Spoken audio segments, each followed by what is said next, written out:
And now, Death Valley Days.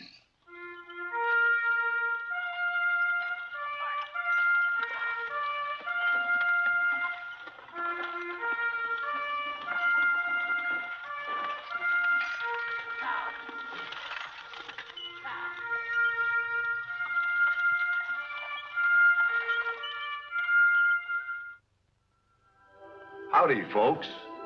I'm the Old Ranger, and I have another interesting true story for you about the historic Death Valley country.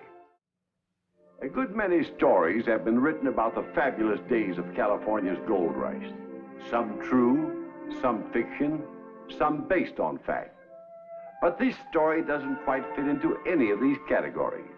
I call it Gold Lake.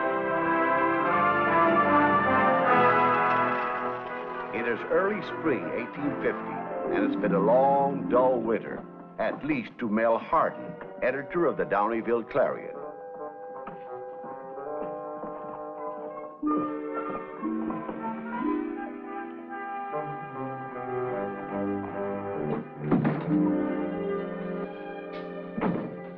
Hello, Sam. Hello, Mr. Hardin. Hello, Mel. Oh, hello, honey. Usual? You, referring to me or the whiskey? Honey, you're the only unusual thing in this whole darn town. I'll take care of him, Sam. Sounds like you're having headline trouble. Let's say, how can I get a newspaper out with no news? Well, you could announce the date of our wedding. Honey, I'm in no mood for jokes. Who's joking? I need something to attract attention, something I can put in great big headlines. I give my left arm for a good headline.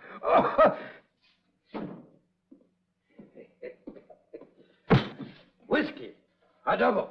Yes, sir.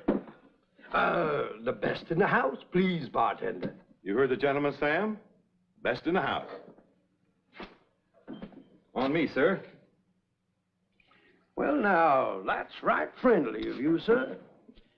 To your good health. We thank you. Here, have another. Now that you mention it, don't mind if I do. Why don't we sit down at the table? We can both be more comfortable. After you, sir, after you.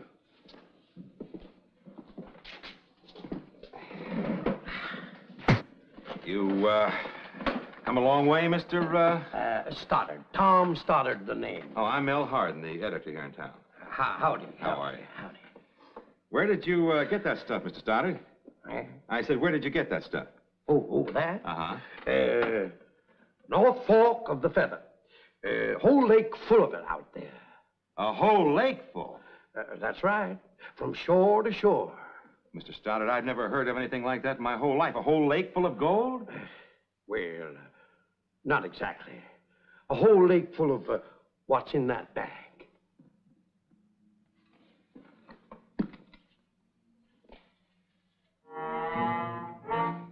Gravel.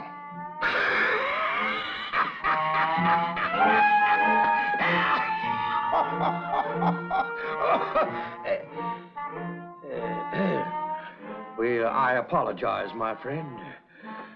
But, well, a man can work up a powerful thirst when he's been prospecting all winter without finding an ounce of dust. And, well, that little bag is always good for 1 or 2 drinks. No hard feelings, I hope. No, not at all. Here, drink all you want. Harry! Oh. Give Mr. Stoddard anything he wants and put it on my bill. Oh, no. Now, hold on there. Me buffaloing you out of a drink is one thing, but, well, I don't like to accept too much when I ain't got nothing to give in return. Mr. Stoddard, you'd be surprised what you've just given me. Oh?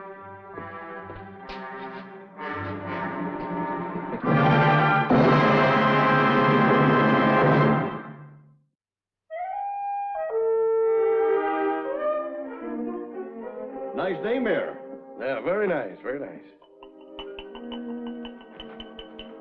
Here's your paper, Mayor. Oh, thank you, Sandy. I'll leave yours on the table, Mr. Faversham. Thank you, Sandy. I don't know why I keep taking this paper. There's never anything in it worth reading. Me too. Lake of gold found. Prospector reveals discovery to Clarion editor. Wait a minute.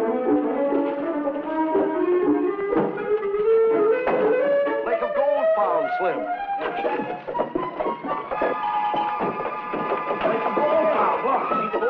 I think we'll find Stoddard over here. Let's go over there, fellas. Let's go right over there. I keep on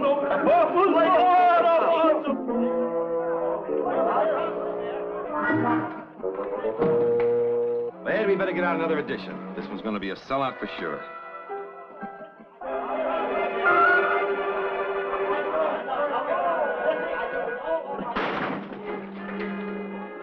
Where is he? Where is he?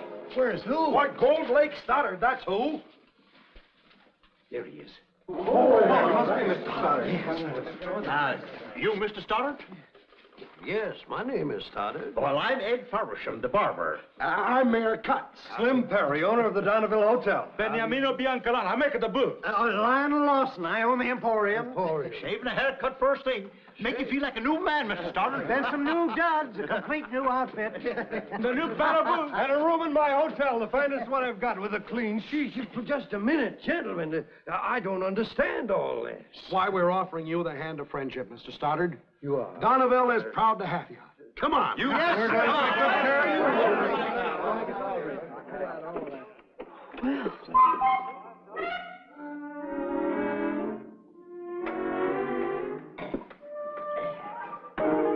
Mr. Stoddard, would you lift up just a little, please?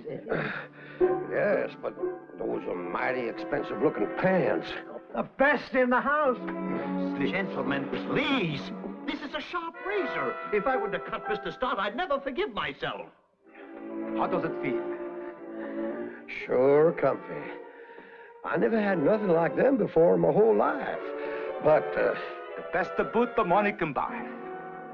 well, that's just the point. But The other foot, if you please. Are you going to be all day, Frank?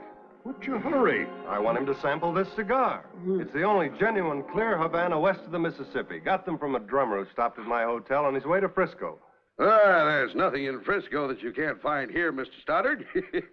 Donneville's a town you'll grow to love. sure is the friendliest town I ever did see. But You'll find a box of these in your room at the hotel, Mr. Stoddard. The Clarion was a sellout, Mr. Stoddard, but I saved the last copy for you.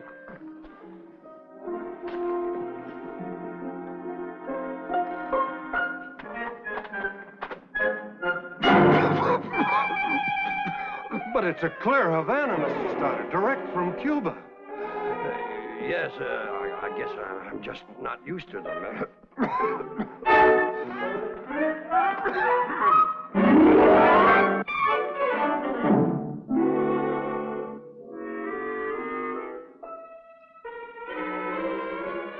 Look, you didn't ask for any of those things.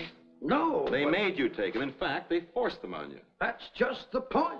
I did take them, and I got no way of paying for them. But you'd be glad to pay them back if and when you made a strike, wouldn't you? Well, sure. So they're grub staking you. There's nothing unusual about a miner accepting a grub stake, is it? Well, that's one way of looking at it. That's the only way to look at it, Stoddard. Can't you see these people, they're not giving you anything they can't afford. And when you can afford it, you'll pay them back now, isn't that right? Well, I've been prospecting for close on to 30 years without making a strike. But I suppose if I keep at it another 30, I might find some gold. Maybe a whole lake full of it. Then all I gotta do is figure out a way of draining it. Stoddard, I'm not asking you to say one word that isn't the truth. But if you can keep your mouth shut, say for a month or two, you can live in this town and live like a king. And I'll be able to sell a few newspapers. You see, business hasn't been too good with the Clarion recently. I see. Well, I don't suppose it would be right of me to do you out of any business, especially after all you've done for me. Now you're talking. Mel, Oh, excuse me. Well, that's all right. I was just leaving, ma'am. Why, you're Mr. Stoddard. Well, yes. I guess I do look a mite different. Carrie, I won't be able to drive you over the valley. I got some headlines to figure out. Mel, you promised. I know I promised, but I've got too much work to do. Tom, you're not doing anything. Why don't you drive Carrie over the valley? Well, I'd be more than happy to. That is, if it's all right with you, ma'am. Well, I'd be delighted with your company. Pardon me. Night, Mel. Oh, good night, Carrie.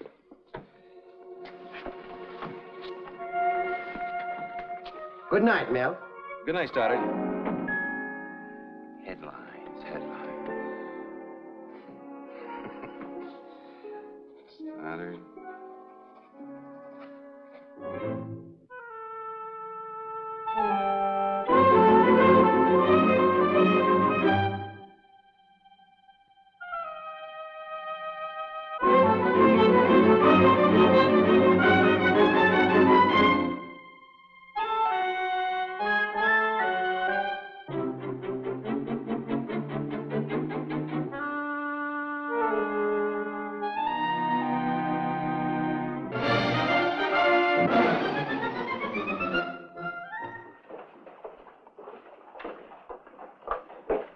Here's your morning paper, Mr. Stoddard.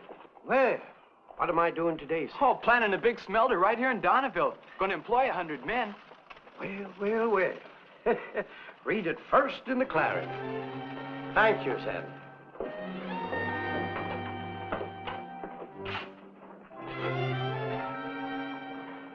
Top of the morning to you, Mr. Stoddard. You too, Sam.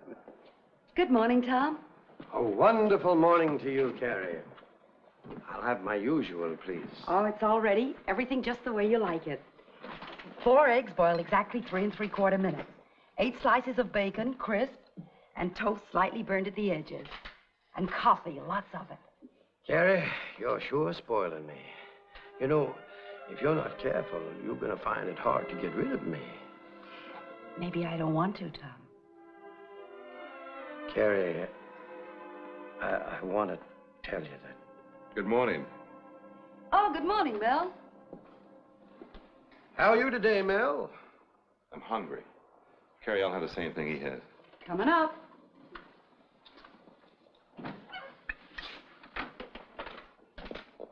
You're the soul of gratitude, aren't you? Gratitude? How do you mean that? I'll tell you how I mean it. I build you up from a drink-mooching bum, and you show your appreciation by stealing my girl. Believe me, Mel, I never intended for anything to turn out the way it has. Well, it's not too late to change things. We're going to start right away. Now, the first... Oh, there you are, Stoddard. Good morning, Mel. Now, you've had enough breakfast. Come with me. I got something I want to show you. Didn't tell him anything about it, did you, Carrie? Oh, wait a minute. What is this all about, Joe? Oh, wait a minute. You'll see. Come on.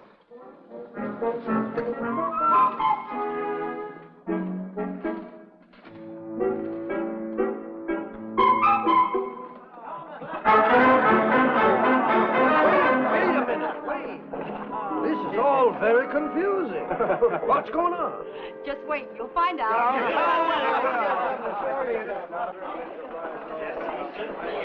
There you are. What is this? Look.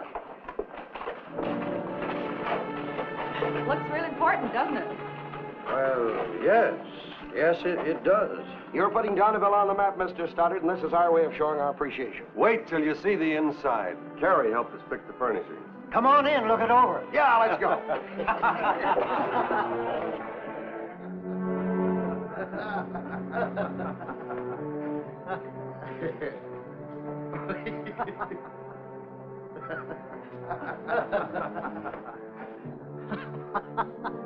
Look, he doesn't know what to make of it. Solid mining company now open for business. Business? What business? What do I do here? Well, you see, it's like this, Mr. Stoddard.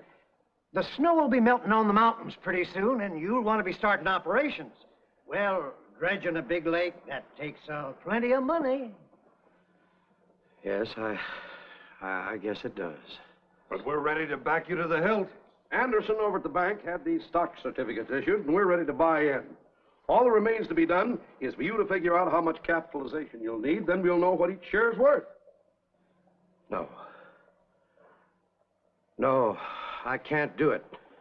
Look, we know there are plenty of bankers in San Francisco and in the East who want to get in on the deal, but we figured you'd rather do business with your friends. Oh, you don't have to give us your answer now, Mr. Stoddard. The mayor's throwing a big banquet in your honor tomorrow night, and you can tell us then. Regardless of your decision, I hope you'll accept my invitation. Yes, so, all right. I'll be there, I guess. Well, gentlemen, I think we better all leave. Mr. Stoddard has plenty of work to do. I hope you'll give our proposition your serious consideration. Serious consideration. Yes. Yes, of course.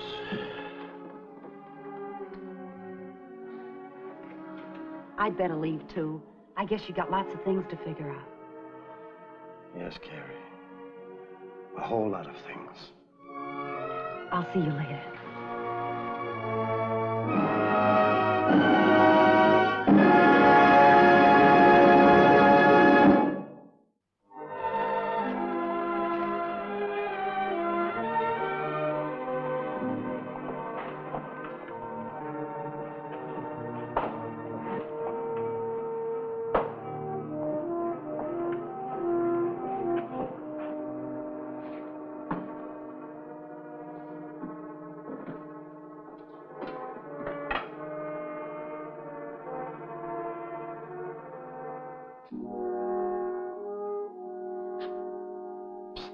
Carrie, Oh. What is it? can we sit down? Those old clothes. What happened? I've come to my senses. That's what's happened. Carrie, I've never been so ashamed of myself in my whole life. Why? For being a phony. That's why. There's no lake of gold, Carrie. I know. You know. Well, let's just say I suspicioned it. Ever since that first day when you let Mel walk out of here with your bag of gold. If that had been real, you wouldn't have parted with it so easily. Especially to a man who was a complete stranger to you. But you've gone along with all this. You let me eat here free. Why, you even picked out some of the furnishings for my office. My office. Why, Carrie? Well, at first I felt sorry for you and didn't see any harm in letting somebody with nothing get a little something, if it didn't do anybody any harm. And then afterwards, I wanted to see how far you'd let it go. I let it go too far. It would only have been too far, Tom, if you'd have never told me. This here's a stock certificate book, Carrie. And I've gotten written down all the names of folks that's been good to me. So many shares for each of the ones I owe. Shares of what? Of anything I ever find. I'm pulling out, Carrie. I'm going back to prospecting. Tom, don't go. I'll pay the men back whatever you owe them. I've got some savings. We'll manage. Carrie. I guess you couldn't, could you?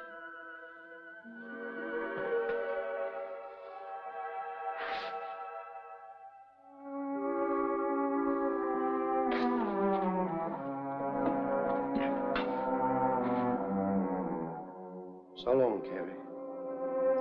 So long, Tom.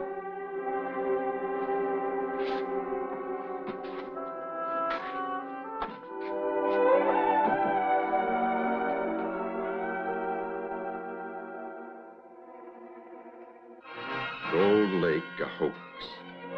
Clarion editor victimized by confidence man Stoddard. Oh, that ought to sell a few papers.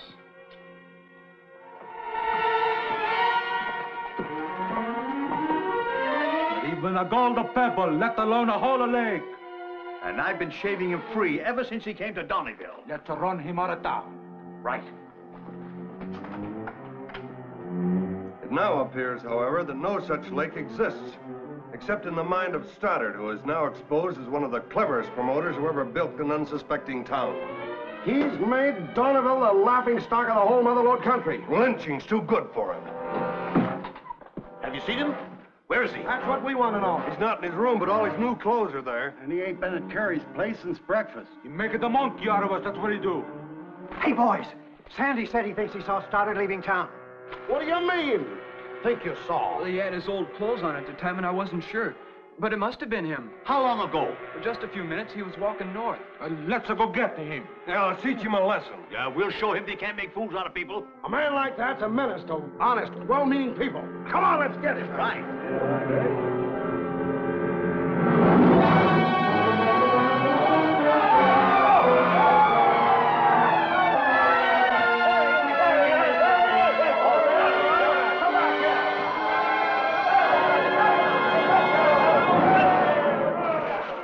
Sneaking out of town, huh? Well, yes, I was, George. Don't you, George, me, you swindler. Now, wait a minute. I explained everything to Carey. Now, we don't know nothing about Carey. But tell us, is all this true? Yes, but it's not the whole story. It's whole enough for us. Grab him. Now, wait. Take him over there. I admit what I've done was wrong. Well, no time.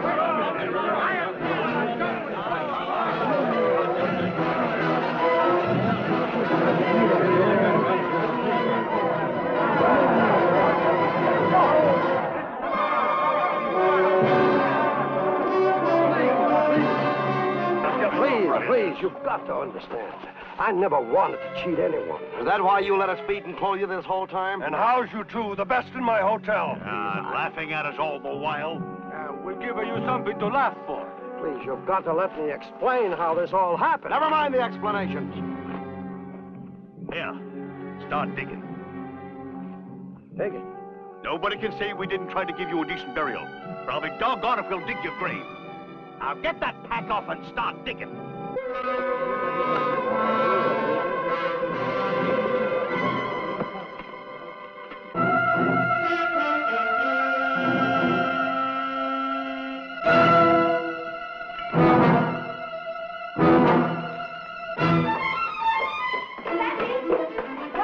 They're gonna hang Stoddard. Hang him? Yeah.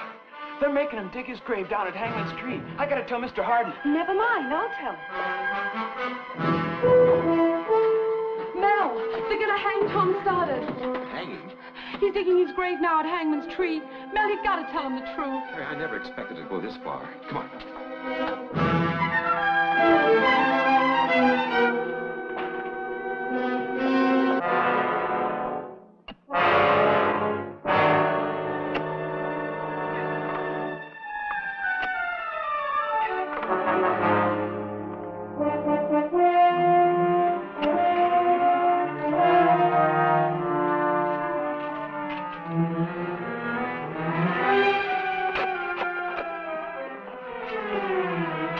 Deep enough.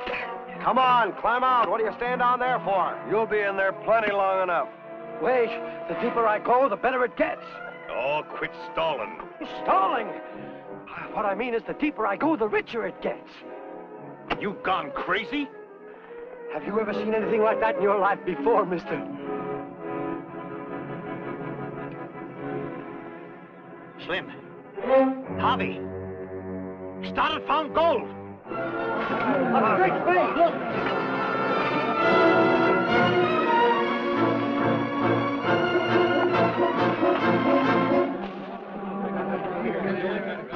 They're already burying him. Harry, I'm sorry.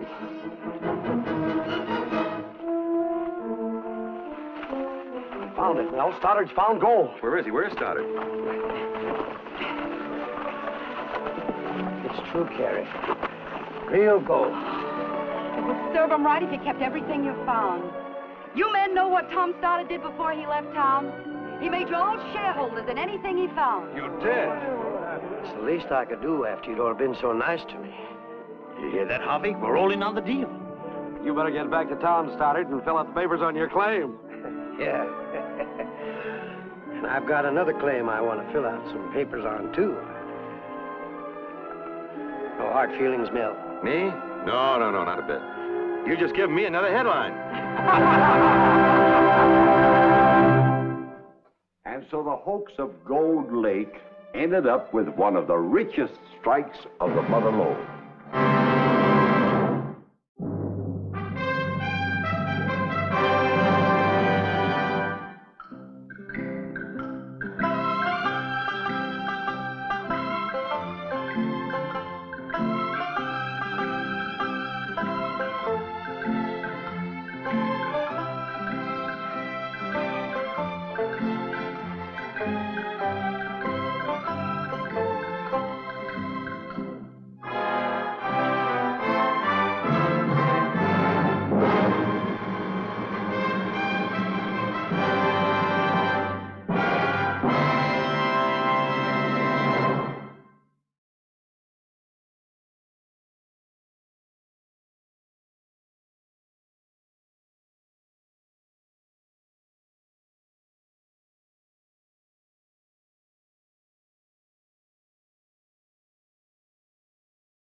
And now, Death Valley Days.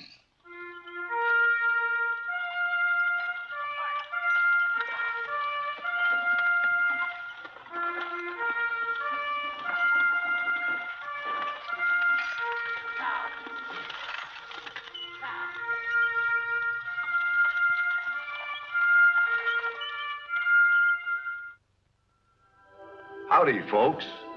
I'm the old ranger, and I have another interesting true story for you about the historic Death Valley country. This story I'm about to tell is laid in San Francisco during the afterglow of the gold rush. In fact, I don't know of any other time or place where it could have happened. Only a city like San Francisco, with its generous heart, its sense of humor, its sentimentality, could claim a personage like Emperor Norton. Joshua Norton arrived in California by ship in 1849 at the height of the gold rush and immediately established himself as a commission merchant dealing in all kinds of commodities. Within a few years, he had become one of San Francisco's most prosperous and respected businessmen, with a reputation for shrewdness, daring, and absolute integrity.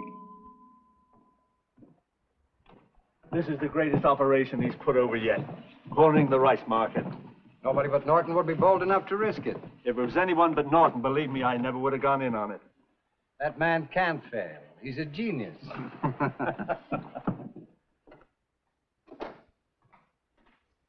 Ah, Cooper and Duffy, come in. Sit down. Good morning, Norton. Good morning. Make yourselves comfortable. Thank you. Well, gentlemen, it looks as though we'd pulled it off. As of this moment, we control the entire rice supply of San Francisco. What about the shipment that arrived yesterday from Peru? It's ours. I agreed to buy the entire cargo at 12.5 cents a pound. Here's the contract. I gave them $2,000 cash. The balance, $23,000, we'll pay out of our profits. How long do you think we should hold on? Yes, rice was quoted today at 32 cents. That's already a profit of 150%. It'll go higher. China has prohibited all further exports of rice. I look for the price to reach 40. When it does, we'll unload. You have got nerve, Norton. Nothing ventured, nothing gained. I think the occasion calls for a little celebration. Look at these figures. They're simply staggering. We're sitting on top of the world.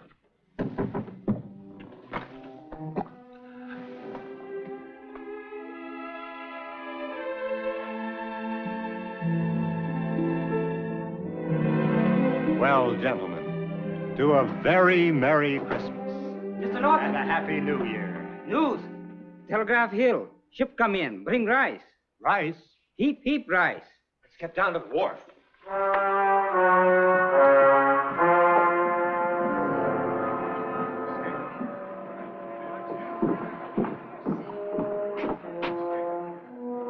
We've got to buy it up.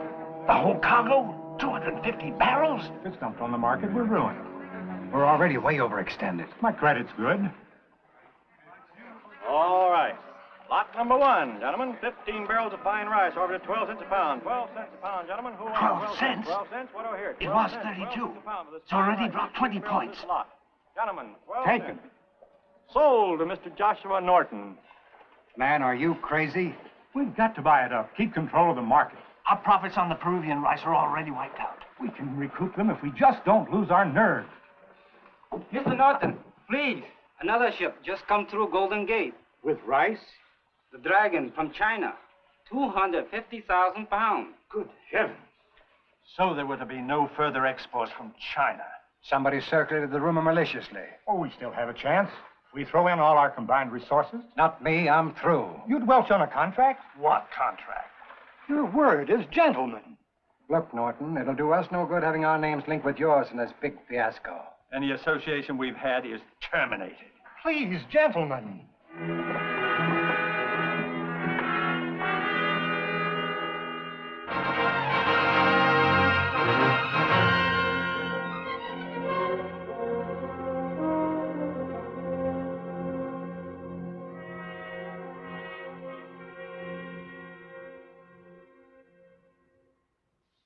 Mr. Norton? Oh, Godfrey. Sit down. The balance of $23,000 you owe us on the cargo of Peruvian rice. I don't want it. I have no place to store it. Sell it to somebody else. At 4 cents a pound? When you've guaranteed us 12.5 cents? I haven't got it. Then we'll sue. What are you all? A pack of jackals? The man's in trouble. You fall upon him, tear him to pieces.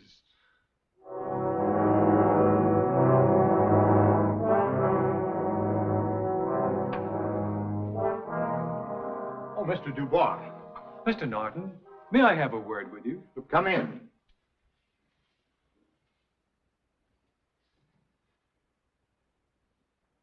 Sit down. I'm sorry I can't offer you a cigar, but I've given up smoking.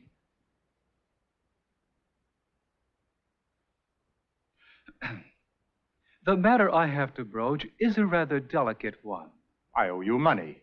You have always been one of this hotel's most esteemed guests, Mr. Norton. However, if you could favor us with a remittance. 6 months in arrears. A certified check, perhaps. My account at the bank has been closed, Mr. Dubois. Perhaps you'd accept my watch as partial payment. It's a good watch, a gift from my parents on the occasion of my 21st birthday. And these cufflinks also are fairly valuable.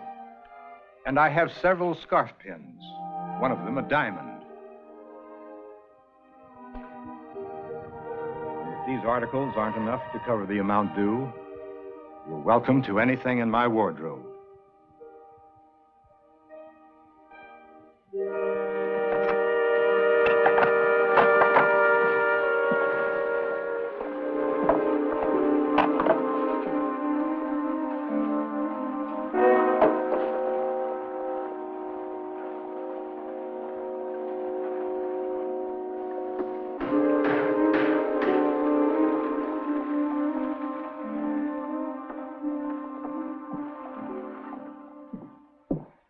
Cooper, I say, Cooper.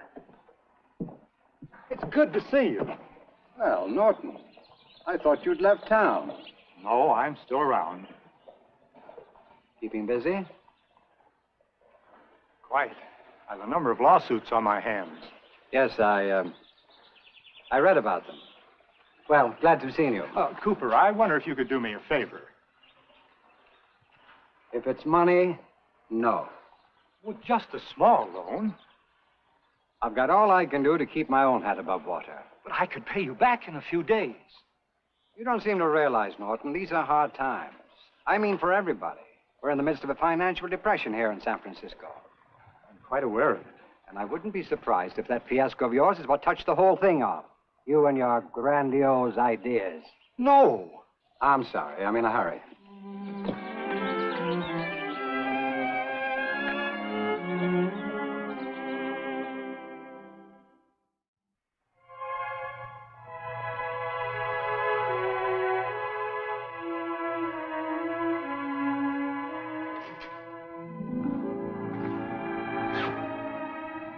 Your grandiose ideas. But I didn't ruin anybody else. I'm not responsible for the depression. I love San Francisco. Its people are my people. This town is my town. This country is my country.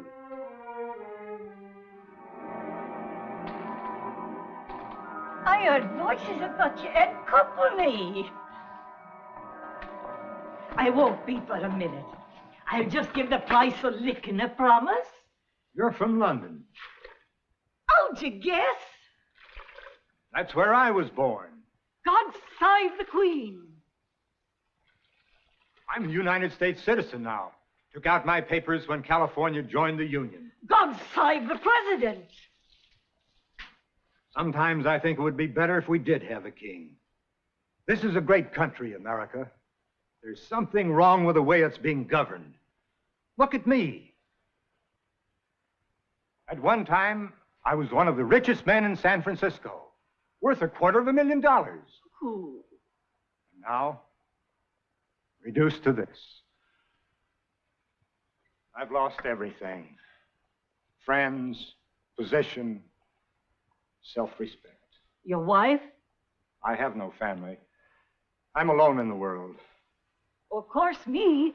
I've always been poor. Don't expect to be anything else. There should be laws against poverty. Here in the land of plenty, a city built on gold, we have a depression, business failures, bank closures. Whose fault is it? That's what I say. The men who are running things. Believe me, if I were the ruler, you'd see great changes. Things like this would never happen. I hope you get there, sir, to the White House. The United States is too big to be a republic, or even a kingdom. It should be an empire. If I were emperor, I'd make things right. I'll be leaving. Your Majesty. My knees, balmy.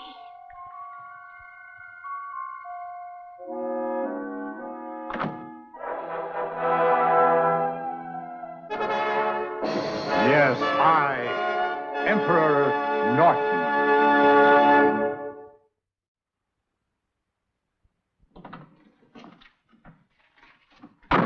We're still short a copy, Chief, for tonight's edition.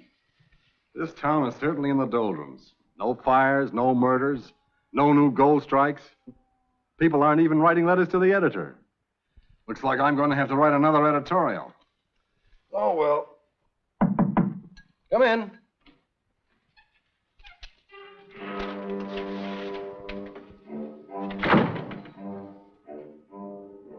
I wish to see the editor. I'm the editor. I have a proclamation I wish published.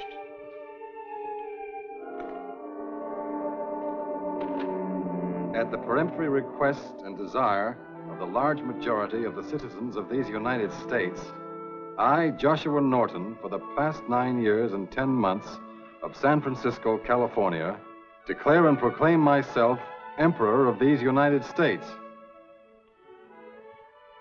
and direct the representatives of the different states of the Union to assemble in Musical Hall of this city on the first day of February next, then and there to make such alterations in the existing laws of the Union as may ameliorate the evils under which the country is laboring, and thereby cause confidence to exist, both at home and abroad, in our stability and integrity. Signed, Norton the First, Emperor of the United States, 17th of September, 1859. You represent this individual? I am Emperor Norton. Give the proclamation a prominent place in your paper. Oh, yes, sir. And save me a copy. Yes, Your Majesty.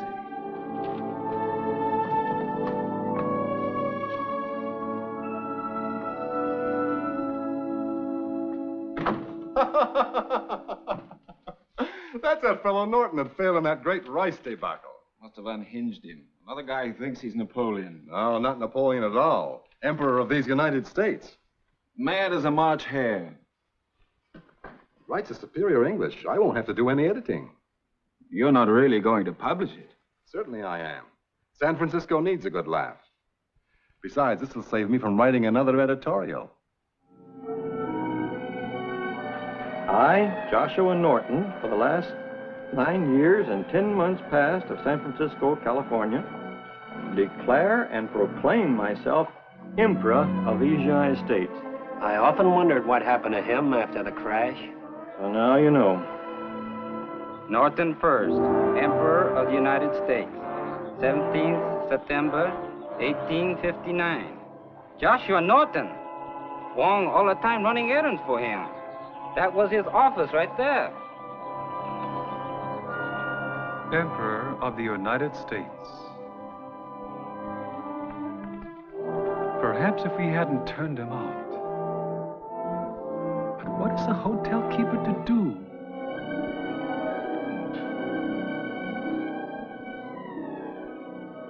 The slings and arrows of outrageous fortune. A man's mind can suffer just so much, it seems.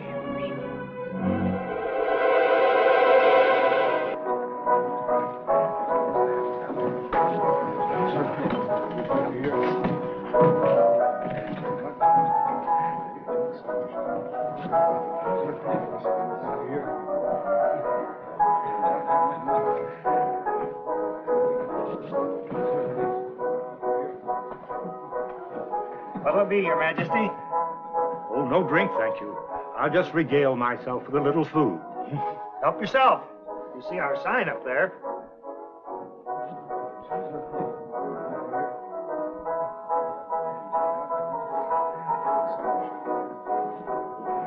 Publishes all those crazy notices of Norton's in the paper. Dissolving Congress. Abolishing the Supreme Court. I publish it. Why? Why do you do it? For the same reason that everybody else in San Francisco humors him. Makes him happy and it does no harm. He can walk into a saloon like this? He has the freedom of the city. Eats in the finest restaurants and attends all plays and concerts. When he enters a theater, the whole audience rises and remains standing until he's seated. Rides free on all public transportation. He never pays for anything? Oh, he often pays, in scrip. Worthless money. Not at all. Promissory notes complete with seal and vignette of His Majesty. For the sum of 50 cents at 7% interest, payable in 1880? Where in the world does he get this stuff printed? At our shop. Printers to His Imperial Majesty Norton the First?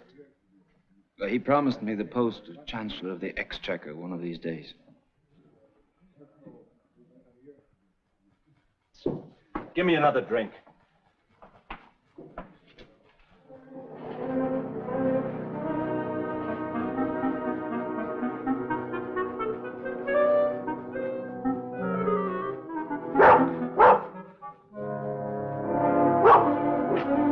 Begging for royal favors, eh?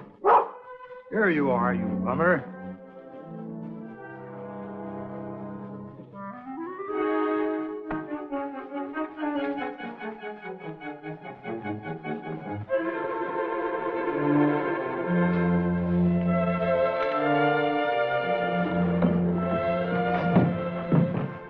Where did he get his uniform? Oh, the Presidio keeps him supplied.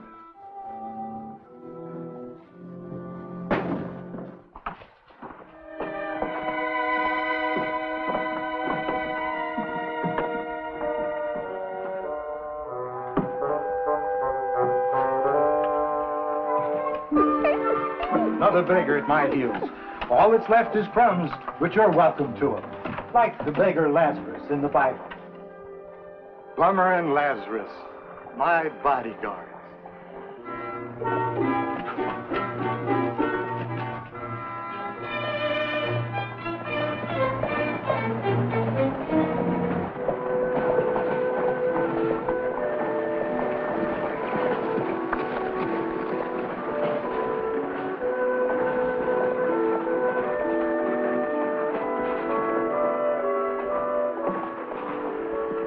This is the day of the month that we collect the taxes.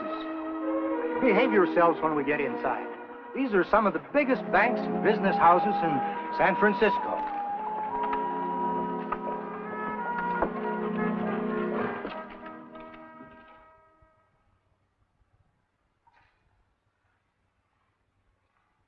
Your tax this month is $5, a slight increase. But there have been heavy drains of late on the Treasury. A coin of the realm, if you please. Oh, certain.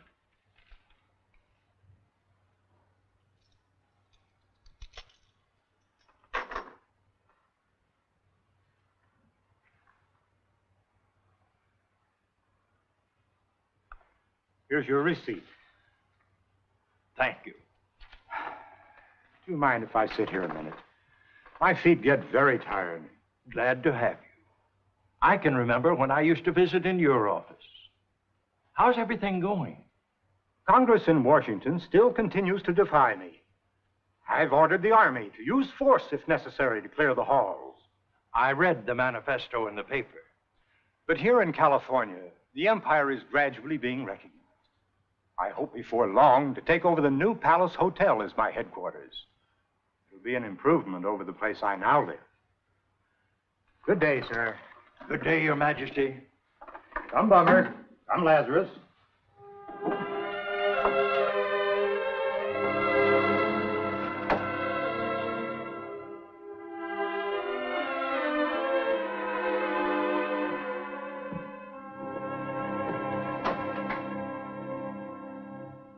Emperor of Brazil, in San Francisco. Reception tonight in his honor at the University of California. City officials and other dignitaries to be present. Did you hear that, Bummer, Lazarus? All during my reign, This is as close as I've ever come to the crowned heads of the world. But now, tonight, at last, I shall shake the hand of a fellow emperor.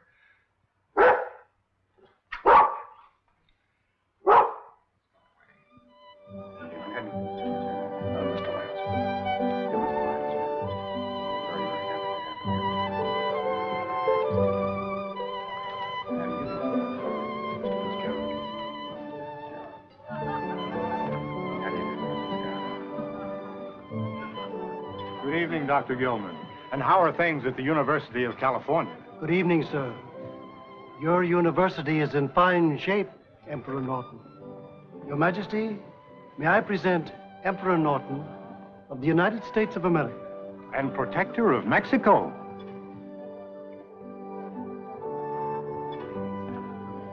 This is a great honor.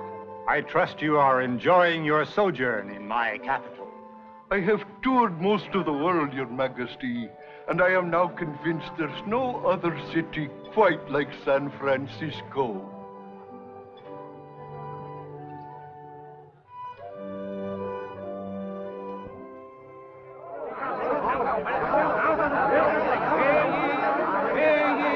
Hear ye, all good Americans.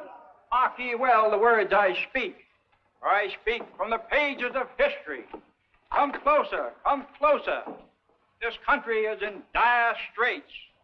What in the world is he advertising? And where are we Himself.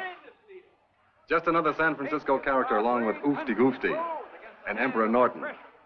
He claims to be the reincarnation of our first president. Well, I must say, there's a remarkable resemblance. Oh, look who's coming. There is a job for every man. I will banish all taxes, and I will wipe poverty from the face of this fair land. Rally to the support of George Washington II. what is the meaning of this? I am the spirit of '76, the father of our country. Why, you humbug, you imposter. How dare you perpetrate such a fraud on the people of San Francisco, my loyal subjects? Your subjects? This is a republic. This is an empire. I'll have you banished for sedition. George Washington, indeed. You're an insult to his memory, a disgrace to the American people. Get out before I call the police. Get out! Never dare show your face within these borders again, Sirrah.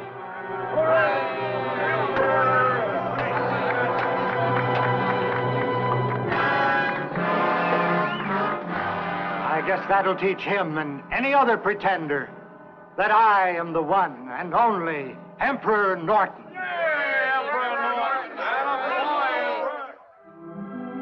For 21 years, Joshua Norton, always seen with his two dogs, Bummer and Lazarus, ruled his imaginary empire.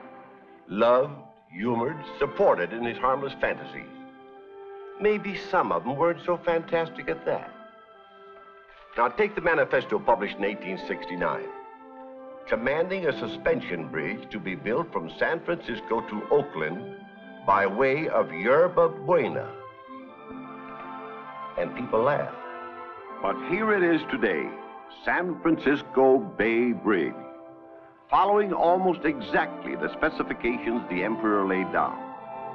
And when in 1880 his reign came to a peaceful end, members of the Pacific Union Club on Nob Hill, an organization of prominent San Franciscans, whose present clubhouse you see here, provided the money for his funeral and subscribed the funds for the stone which marks his final resting place in the Woodlawn Masonic Cemetery of San Francisco. Emperor Norton, come into his own at last.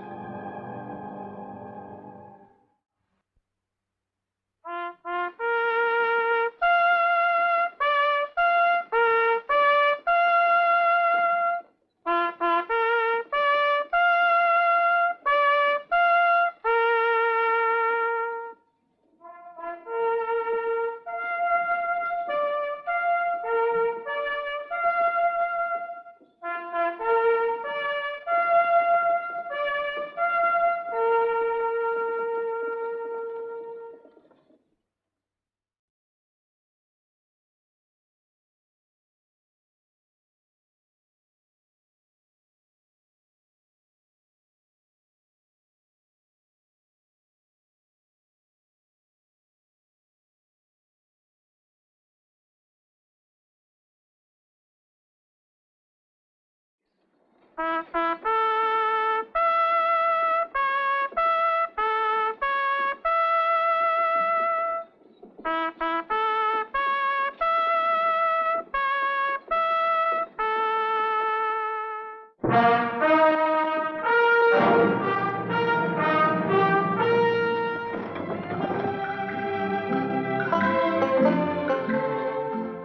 folks. I'm the Old Ranger with an exciting new story of real life in the Old West. For those of you who like murder mysteries, here's a real killer that baffled the waterfront police of San Francisco for many months. It's still referred to as the case of Captain Pegleg. Sansom Street, San Francisco, 1888. The tides no longer wash against it as they did in the gold rush days. But to the men who sail the seven seas, it's still the waterfront. Sooner or later, every deep-sea sailor finds his way here.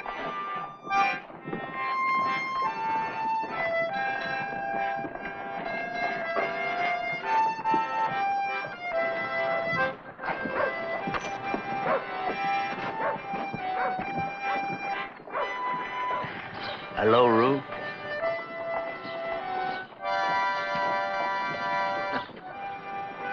Wasn't a big quirt. You thought you left me to the sharks, didn't you, Ruth? You and your mates. But I fooled you. I come through. All except for this. 'Twas every man Jack for himself, Quirt. Oh, sure, Ruth. And the devil take the hindmost. I still got the scar on my skull where you hit me with the oar when I tried to climb aboard. There was only room on the raft for 6, you know that. Glad to see you've been promoted to first mate, Logan. The big Minerva, ain't it?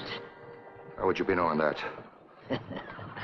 I've been keeping track of all of you. Ain't much else to do. A swab with a peg leg. Bust ashore. Look, Quirt, I got a man waiting on the wharf. Oh, sure, Ruth. I understand. I just wanted to say ahoy. For old time's sake. Why, thank you, Ruth. Thank you. Maybe when I'm in port again, we'll... Maybe.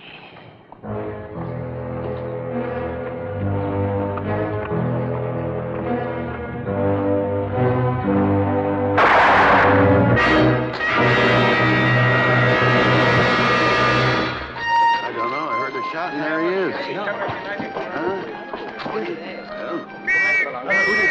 I heard a shot. I heard a shot, too. I came running. Dead? Shot in the back. Nobody leaves. A shooting. Frisk everybody. I was crossing the street. I heard a shot, but I couldn't tell you where it came from. Just stopped and talked to me. Gave me 8 bits. I started playing again. Homeward Bound, of all tunes. Then I heard a shot and he pitched forward. Nothing on these. You find anything?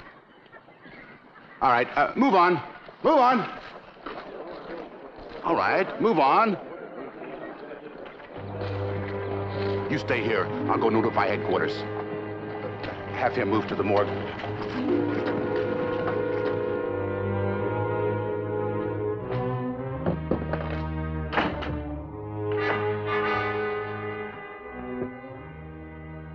Four dead. 2 more.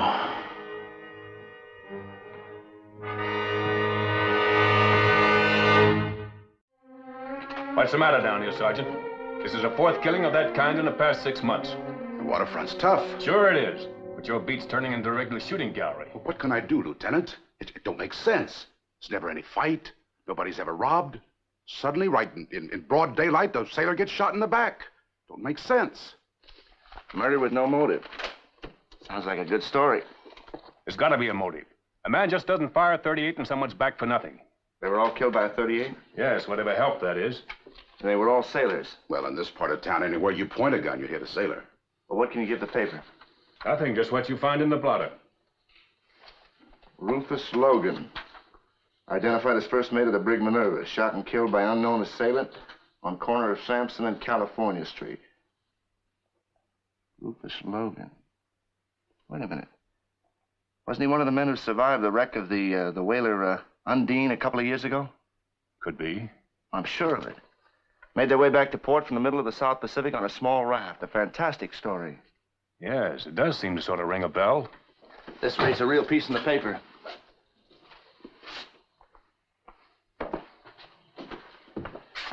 Thank you, Lieutenant. You made my day worthwhile.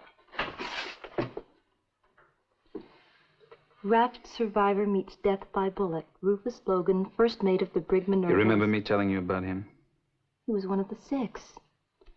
Yes. If it hadn't been for him, we'd probably none of us have come through. He sure had what it took. So did you. How strange to be killed on a city street after surviving that terrible experience at sea. Services at Seaman's Church Institute. When? Well, this afternoon at 4 o'clock. I'll knock off early and go then. You must have thought a great deal of him. Now, as a matter of fact, I'm sure I hated him. He was brutal and inhuman. But he did help save my life. Least I can do is pay my last respects.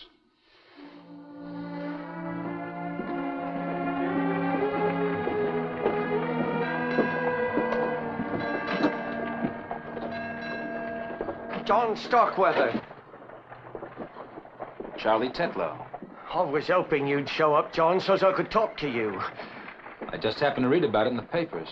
Oh, it's a terrible thing, John, this shooting. Yes.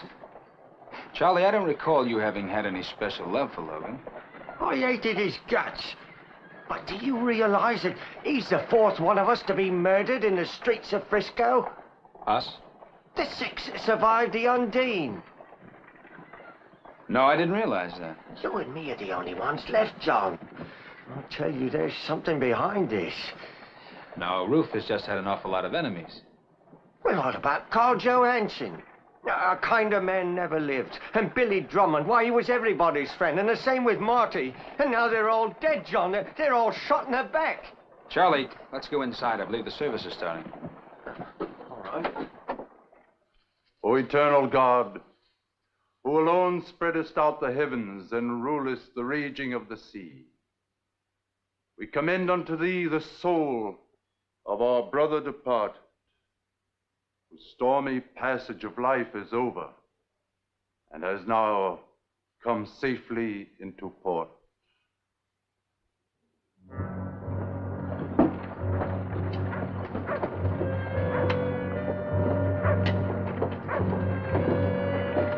I still think we ought to go to the police. And tell them what? That somebody's gunning for us. Now listen. John, you and me are next on the list. Now, I know it. I think you need a good drink, Charlie. Come on, I'll buy you one.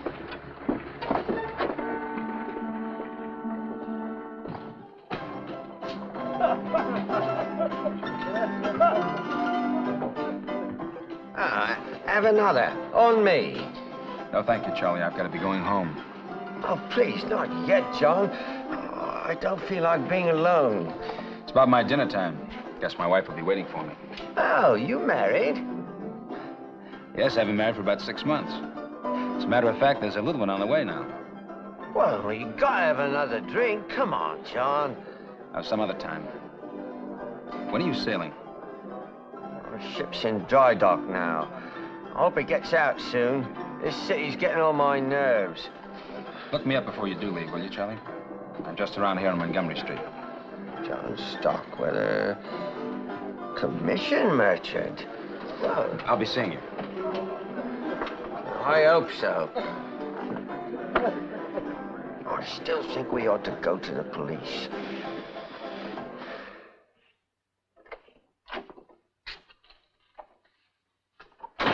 Sorry I'm late, honey. I stopped off and had a drink after the service with an old friend, Charlie Tetlow. Oh, ship's carpenter on the Undine. How did you know that? Well, darling, I read those clippings so many times I know all the names by heart. There's Carl Johansson, bosun's mate, William Drummond, helmsman, Martin Strom, ship's cooper. Were they all there today, too? No, dear. Out to sea? John, is there something wrong? No, why? Well, you seem so upset. Honey, a funeral isn't the most cheerful occasion. Oh, here, let me do that. You're all thumbs. Lydia. What is it? Honey, nothing is ever going to come between us.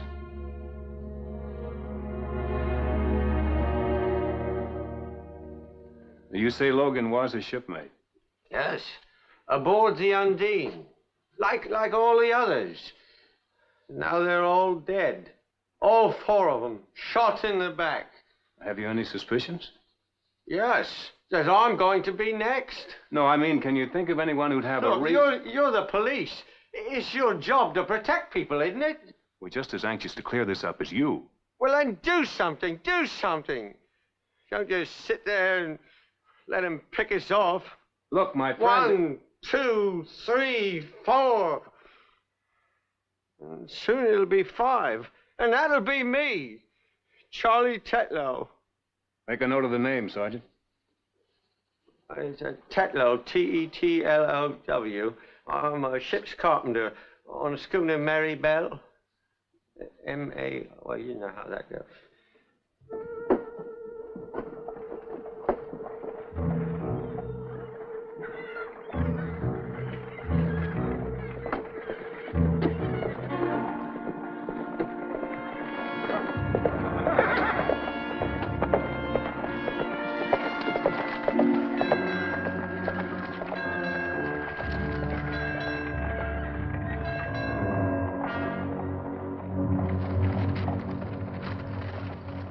We sail tomorrow. I just got me orders. Well, I suppose it makes you happy. Oh, I just wish it was today. Yes, you look like a little change might do you good. I suppose I'm a darn fool, John, worrying so. Well, you know what they say. All sailors are superstitious. Not you. Well, that's because I'm a landlubber now. Don't you ever miss the sea? No. See, everything I care about in the world is right here. Well, goodbye, Charlie. Oh, goodbye, John. Good luck. Well, thank you. Same to you. Right.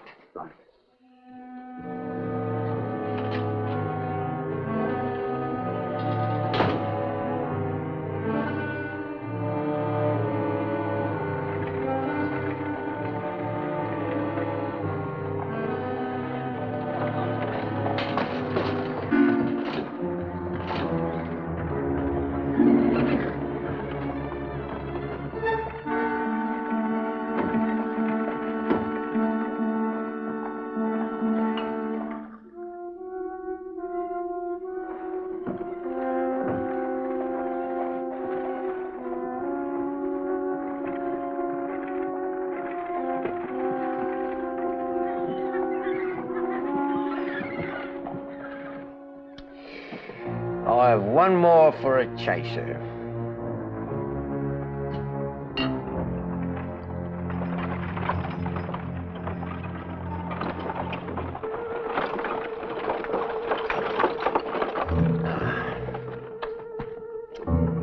Right.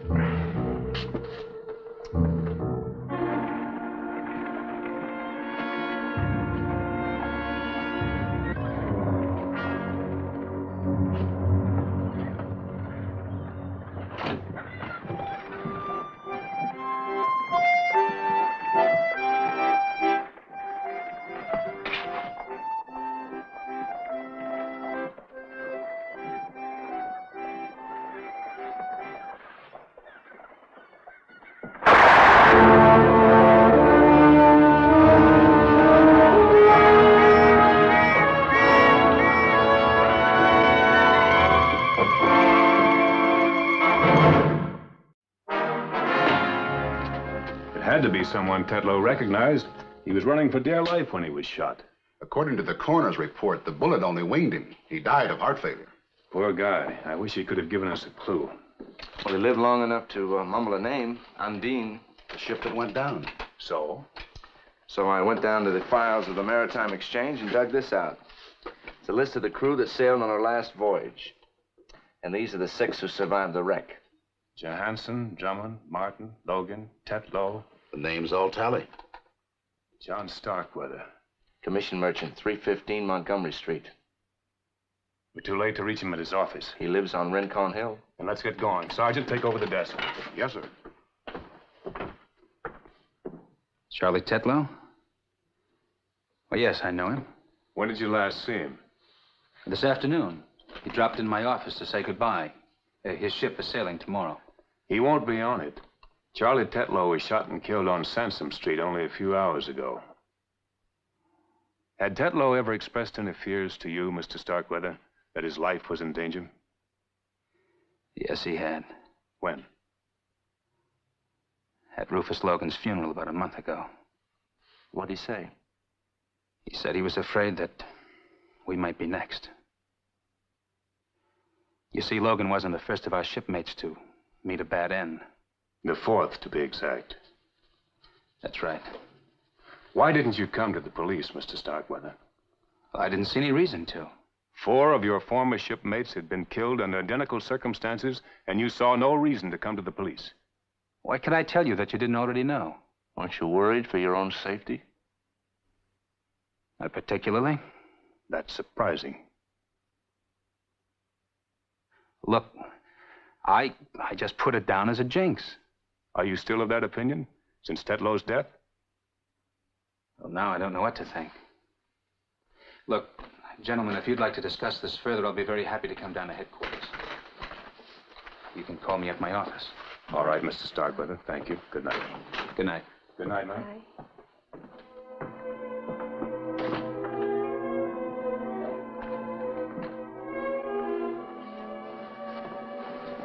John. Now, Lydia, I don't want you to worry about this. But you never told me about the others. Well, honey, a man has to have some secrets from his wife. John, I'm so frightened. Don't be. Nothing is going to happen to me. Well, how can you tell? I have too much to live for. Well, if he's not worried, he ought to be. Maybe we should put a bodyguard on him. We don't know that there's any immediate danger. It could be months or a year before anything happens. Any objection to my doing some sleuthing on my own? What did you have in mind? Finding the man who's toting that 38. You go right ahead.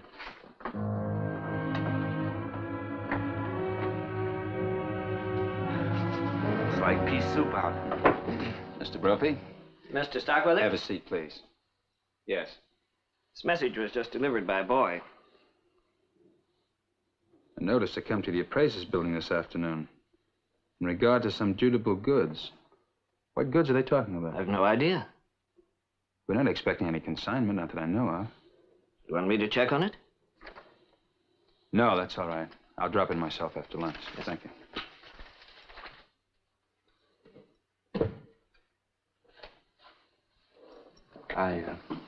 I talked to the owners of the former owners, that is, of the Undine. Thought they might be able to shed some light on this business. Oh, and could they? Weren't even aware of it. Their interest in the Undine ended when she went to the bottom with a full cargo. And all hands. Save 6. I wonder. What? Has it ever occurred to you, Starkweather, that some of the others may have survived? Well, even if they had, I'm sure the company would have learned about it. I have a list of the ship's roster. This is like reading the headstones in a graveyard. Captain Prestwick. He went down with the ship. First mate, the same thing. Judson, Gavin, they were trapped below decks. Barnaby Quirt. I still wake up nights thinking about him. He managed to clear the wreck, but he tried to climb aboard our life raft. It was overcrowded. He nearly capsized it. It was Logan that hit him on the head with an oar. Then he went down. That was the last we saw of him. Compton, Jessup, their bodies were recovered later. No. They're all dead. Then who is stalking the streets? I don't know. But whoever he is, he's sure smart. Smarter than the police. Maybe he'll lay off for a while now. Or else strike quickly.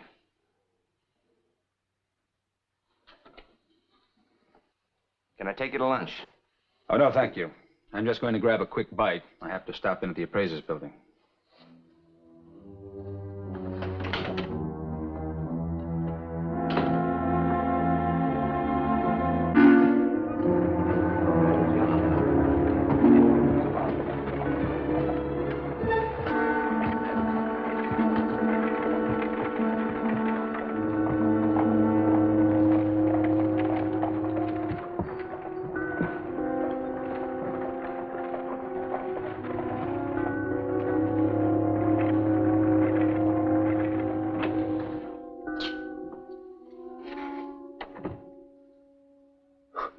Well, did you find any clues?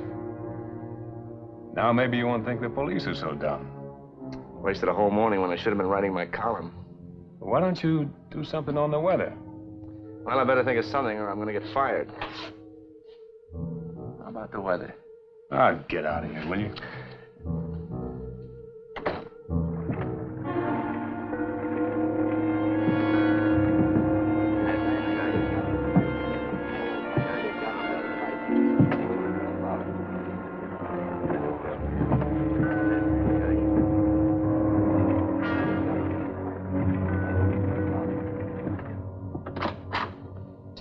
Hi. Hi. I was just going by, and I thought to myself, I'll bet there's some interesting stories about tattooing. Oh, I could tell you plenty of stories, mister. You've been at it a long time? Well, ever since I've been old enough to use a needle. You know the tattooed lady in the circus? Oh, sure. That's my work. Really? You pick any design that suits your fancy, mister, and I'll execute it for you. Oh, well, I didn't have that in mind. You see, I'm a newspaper reporter. Oh, well, maybe the name of your newspaper tattooed across your arm in this No, style. I don't think so. I might change jobs. Well, men change girls, so what? The next one doesn't mind? Well, if you got any problem, mister, come to me. I'll fix it for you. I'm an expert at retouch work. Guy in here had that name Undine changed to Nadine. When I got through, you wouldn't have known. Undine? Yeah, beautiful job. Well, what was he like? Oh, had a peg leg, an old sailor. What was his name? It was a funny name. It was Quirt. Barnaby Quirt. Where you going, mister? Appraiser's building.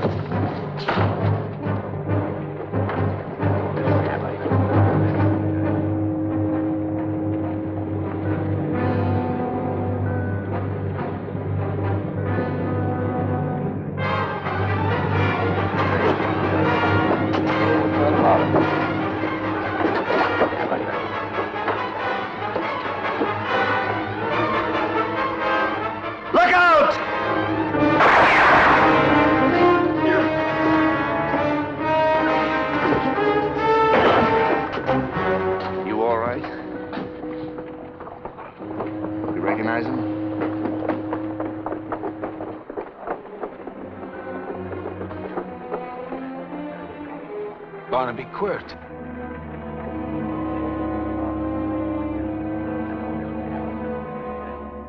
He had a .38 revolver concealed in this wooden leg. And this wire that ran up to his pocket pulled the trigger. 5 bullets found their mark. The 6th just missed. And that winds up the case of Captain Pegleg.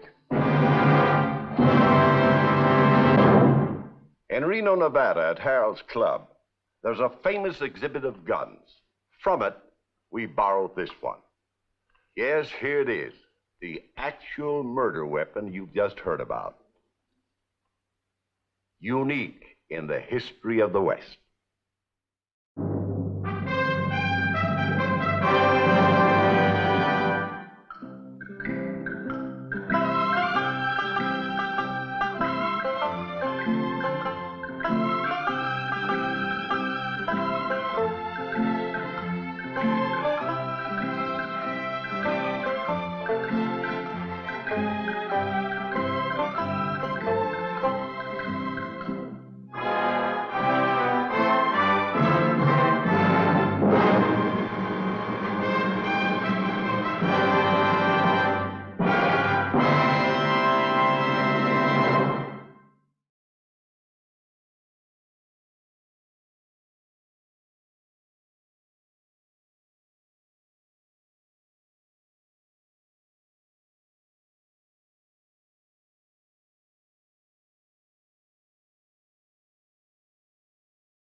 And now, Death Valley Days.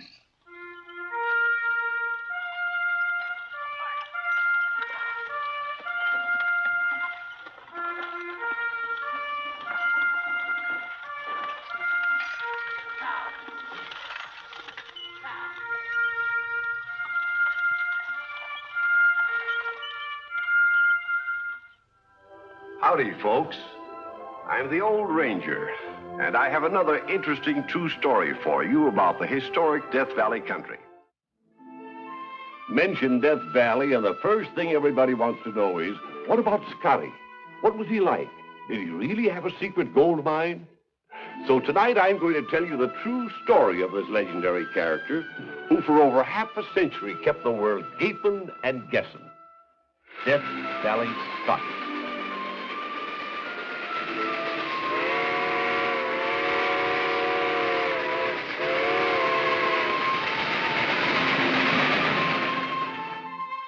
It is the year 1888, and there's a new swamper on the big team hauling borax out of Death Valley. A husky young fellow by the name of Walter T. Scott. 3 years ago, he'd run away from home in Kentucky. Been knocking around the West ever since, on his own. Now he's got this job swamping. But young Scott has ambitions far beyond that. Someday he's going to be rich, find a gold mine, build himself a castle like the castles in storybooks, with a tower and a moat and a dungeon. Will this dream ever come true? How?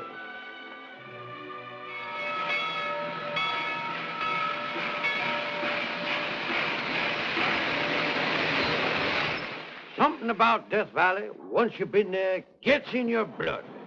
Take me. I worked out there for just a few months, way back in '88.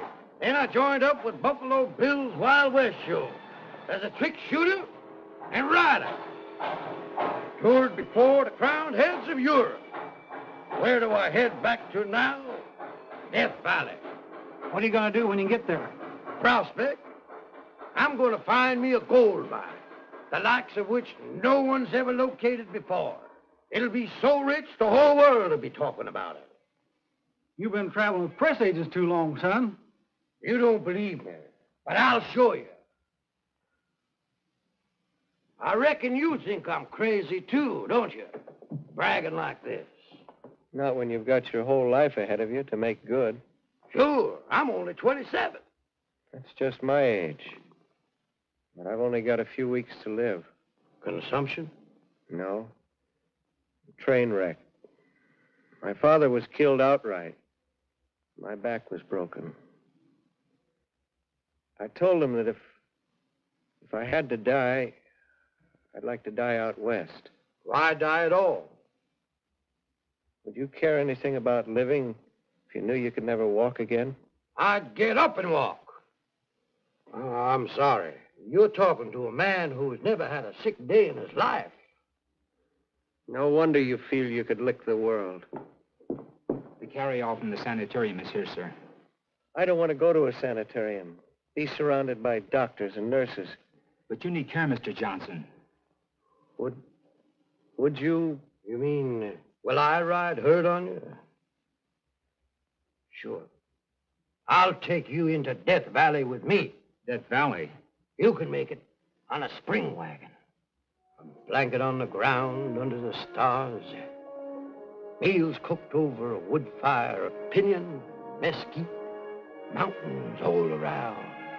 Millions of years old. And silence. Thanks. By the way, my name is Albert Johnson. I'm Walter Scott, but you can just call me Scotty.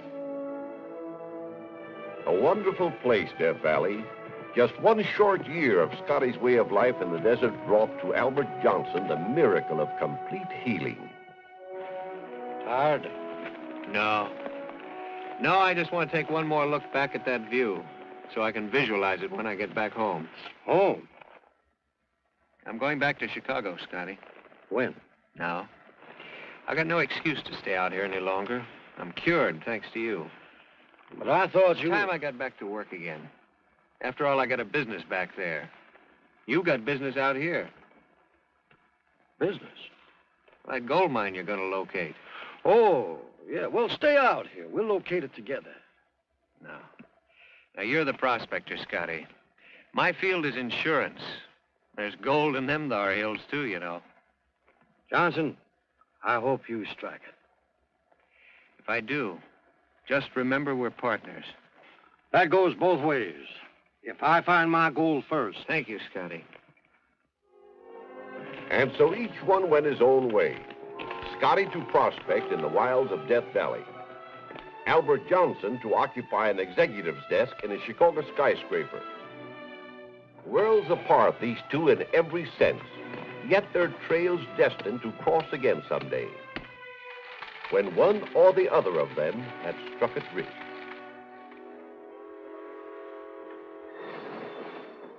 I'm all a Scott at Death Valley. I want to get to Chicago in record time. There's a train leaving Los Angeles at 5 o'clock. I said record time, mister. What's the fastest anybody's ever done it up to now? Why, the Peacock Special back in 1900. 58 hours. Well, fix me up with a train that'll get me there in 46 hours. Mr. Scott. Clip 12 hours off the running time? It'll mean clearing the entire Santa Fe system. Disrupting traffic. It'll cost a fortune. Name your poison. No, I ain't robbed a bank. I got a gold mine. Richest gold mine in Death Valley. How much?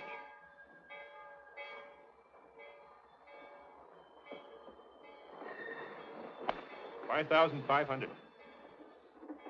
1,000, 2,000, 3,000, 4,000, 5,000. 500. And here's another 2,000 says you can't make the run in less than 46 hours. The Santa Fe doesn't bet, Mr. Scott. When do I start? Be at the depot at 12:30 next Sunday afternoon. Good.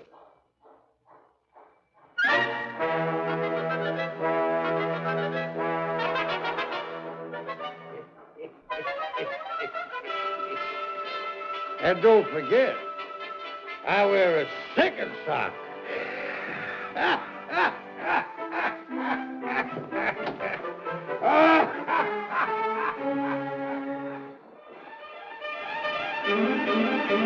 As headlines blazoned the news throughout the country, the Coyote Special started its 2,265-mile race across the continent from Los Angeles to Chicago.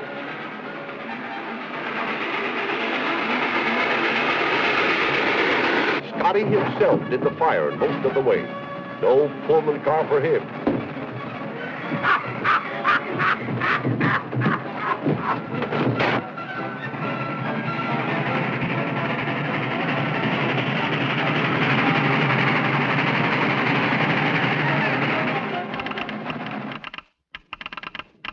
They're certainly covering ground just past through Barstow. Taking curves at 65 miles an hour, hitting up to 96 on the straightaway.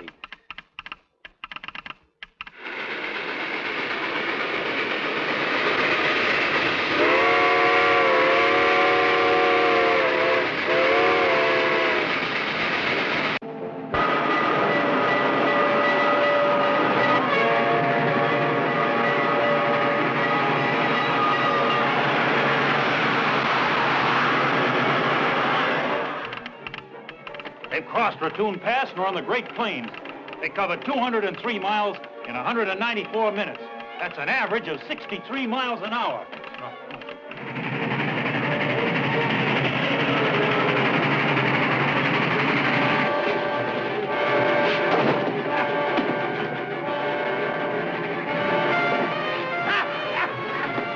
Did you hear that?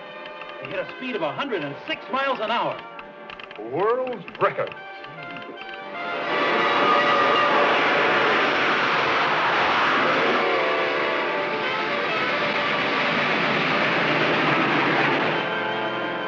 Exactly 44 hours and 45 minutes from the time he left Los Angeles, Death Valley Scotty stepped from the train in Chicago.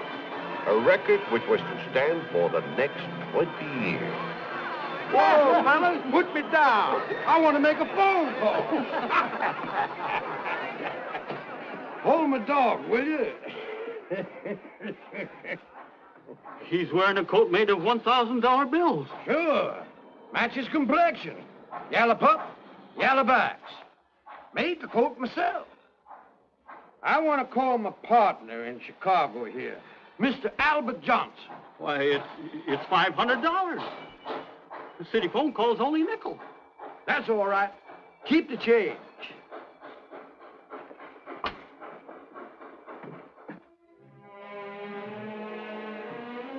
Yeah, I sure had that train flinging cinders. And when I got here, they carried me into the depot like a conquering hero. Sounds like you really had a time for yourself, Scotty. I sure did. Put your dough away. This is my celebration. A money burner from Mojave. That's what they call me. Yes, sir. A live one from Funeral Mountains. The Quartz Lockenbach. Bring me a roast beef bone. Did you say a bone, sir? Yeah, a nice big prime roast beef bone. And make it snappy. Yes, sir. I don't know who's getting more enjoyment out of this, Scotty, you or I. Oh, by the way, did I tell you? As we raced through Barstow, I chucked a bottle of champagne onto the platform, right where we first met. You said then that someday you'd have the whole world talking about you, remember? Yeah, I sure got a pretty good start, haven't I? Oh, thanks. Just right.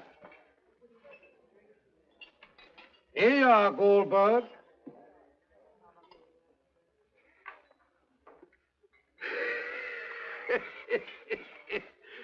Keep the change. Thank you, sir. Thank you very much. You certainly are free with your spending, Scotty. Why not? Heck, I found a gold mine. Well, sure been nice seeing you again, partner. You're not leaving so soon. Yep. Can't stand big cities. I'm making tracks back to Death Valley.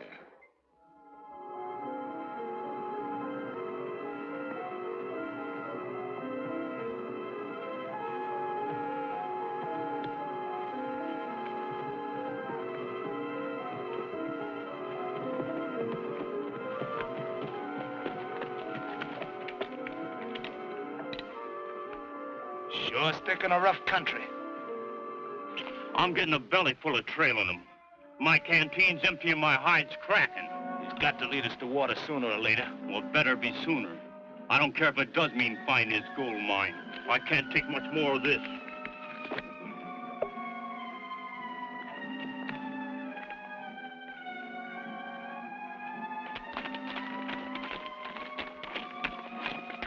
I told you to have to lead us to water sooner or later.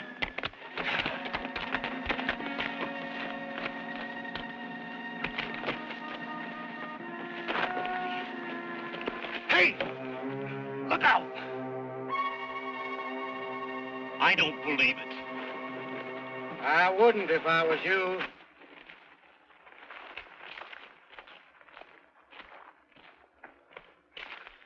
Is this your idea of a joke? I don't joke with bloodhounds. Nearest water hole from here is Mesquite Springs, 30 miles south. I'd advise you to start backtracking pronto. This water ain't poisoned. He's bluffing. Sure. I'm only bluffing. Go ahead and drink it. Or maybe you better let your horse try it first. The old man might as well be dead himself as to lose his horse out here.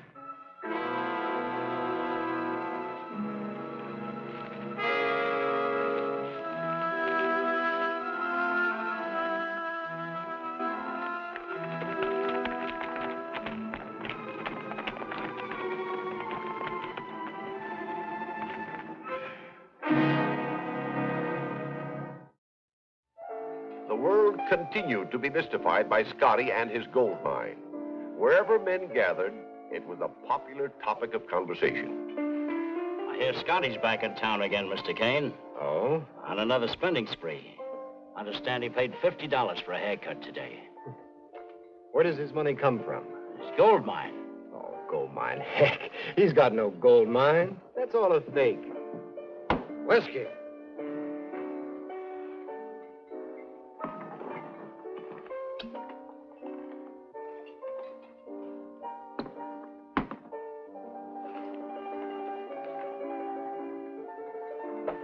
So I'm a fake, am I? That's my opinion, sir. Digging up the facts on things is my business. Oh, a newspaper reporter, eh?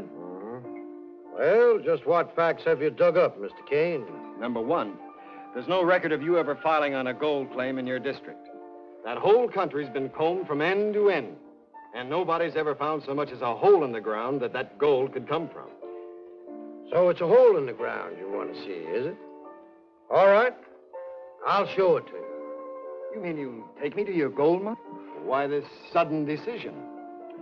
Well, if you must know, I've got to go out there anyway with my partner, Johnson. Got to see about starting big-scale operations. Big-scale operations? Yeah. It's getting to the point where I just can't go on peeling off all that gold by myself.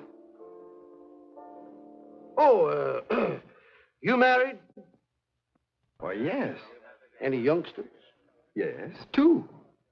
Plenty of insurance? A little. Well, I'd advise you to get a great big policy. What are you driving at? Just thinking of your family.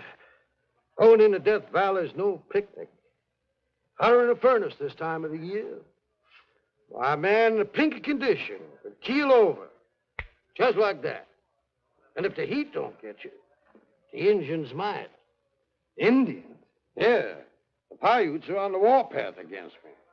Claim my gold belongs to them. Try to dry gulch me every time I go in there. You mean kill you? Kill me dead. Almost got me 2 weeks ago. Thought I was a goner for sure. They jumped me all of a sudden. I didn't have a chance to run. So I had to shoot it out. I don't know how many there was, but they came at me from all directions. Mister, let me tell you that there's nothing that'll make your hair stand on end quicker than a pack of wild, yelping Indians out after your scalp. I figured they had it this time, and so did they.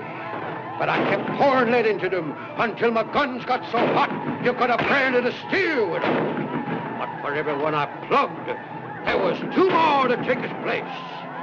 I couldn't even make a dent. Yes, sir.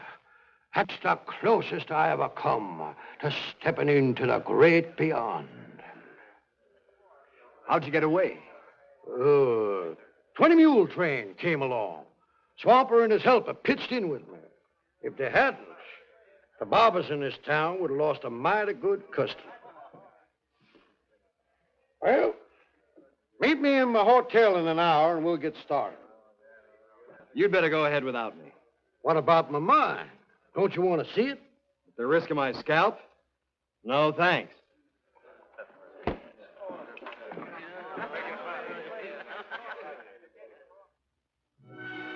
At the north end of Death Valley in Grapevine Canyon was an old rundown ranch owned by a hermit known as Old Man West. You want to buy this place? What for? I like the location. There's a magnificent view. What'll you take for it? The view? Oh, that won't cost you nothing. But the ranch? Well, I paid Jake Stenninger $300 for it some years back. But I put in a lot of improvements, like this here shack and such. Of course, real estate values have gone up since then. Oh, sure. I really wouldn't want to take less than $1,000 for it. Sold. 500, 600, 700. Now, how'd that little measly old 10 spot get in there? 800. The silence of Grapevine Canyon was soon broken by the muffled roar of blasting. Blasting for what? Nobody knew. Any more than they knew why Scotty bought up 70 miles of railroad ties from an abandoned desert line. The 2 partners maintained a sphinx-like silence, which only increased Scotty's importance as news. You made a fool of me once, Scotty. Now I think you owe it to me to come clean. What's on your mind? Same as on everybody's mind. You built a road clear down from Bonnie Claire. Yep. Quite a piece of road. And you dug an excavation as big as a dry dock. 2 dry docks. Well, what in blazes are you doing out there in Grapevine Canyon? Doing? Why, making jelly. Grape jelly. Wild grape jelly made by Death Valley Scotty personally. From my own wild grape. Best doggone jelly you ever threw your lip over. Sorry I can't ask you to sample it, but I'm taking it to the president of the Santa Fe Railway. Drinks all around. For everybody.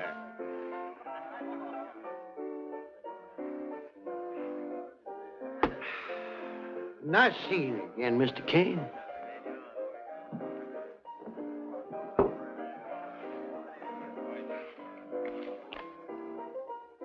Don't you know you'll never get the truth out of Scotty? Maybe not. But I know someone who will.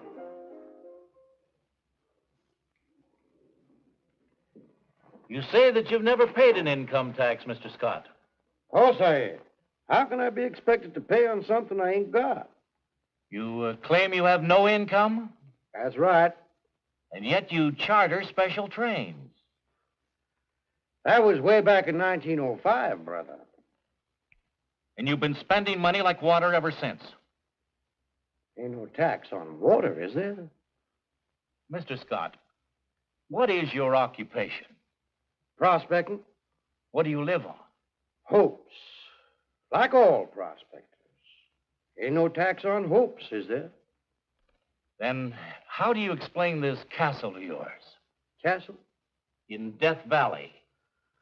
Oh, I got a piece of land up there with a shack on it. But no castle? Every man's home is his castle, mister.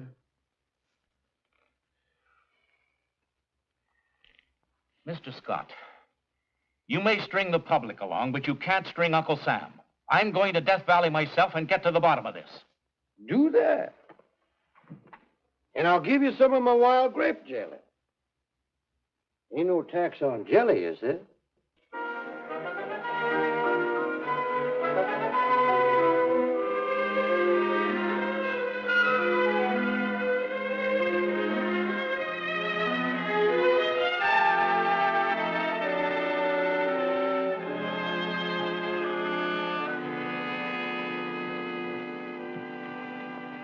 Whoa.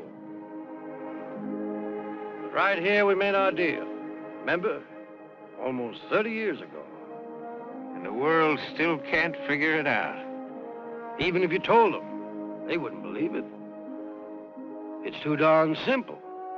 Just a couple of partners, each of us sharing what the other one's got. Whether it's nothing or everything. If you ask me, Scotty, I'd say we both had everything. Death Valley has been very generous. It's given me my health. And it's provided me with a lifelong hobby and plenty of laughs. Thanks. I've tried to put on a good show. Greatest one-man show on earth. I reckon Death Valley has given me all I could ask for, too. My name in headlines, money to burn, even the dream I used to have when I was a kid, riding along on the big wagons. Even that has come true. Death Valley Scotty's castle. It was like the castles in storybooks, with a tower and a moat and a dungeon.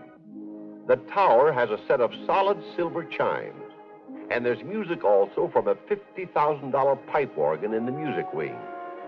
The gateway leading to the courtyard swings on hinges that cost $3,500 a pair.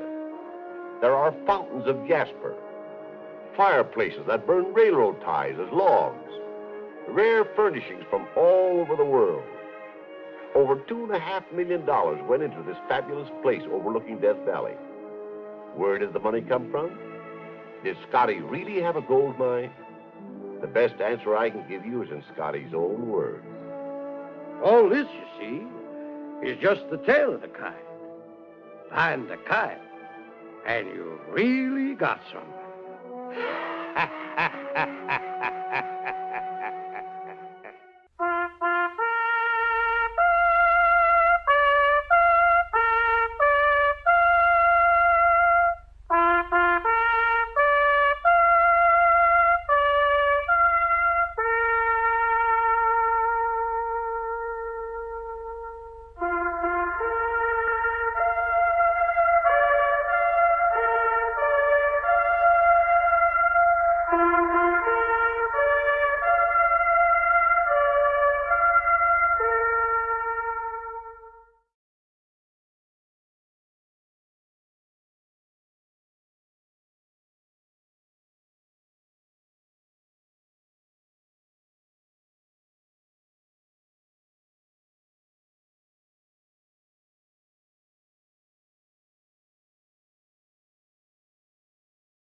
And now, Death Valley Days.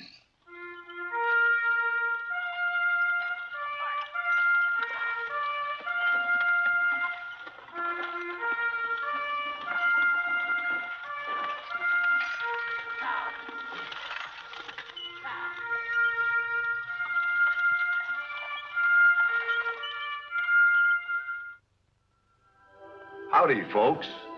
I'm the old ranger, and I have another interesting true story for you about the historic Death Valley country. This is the story of a young man who went west to search for gold in the earth of Nevada and found it instead in a fame that extended around the world. When all his mining ventures had failed, he took a job as a reporter on the Virginia City Enterprise, where he first used the pen name destined for greatness, Mark Twain. But more than his name was born there. Virginia City gave Mark Twain a rugged frontier style of humor that almost ended his career the year after it began. I call the story 15 Paces to Fame. It is the spring of 1864, and the country is engaged in civil war. The Virginia City Sanitary Fund Commission is raising money for the 100,000 soldiers lying wounded in hospitals.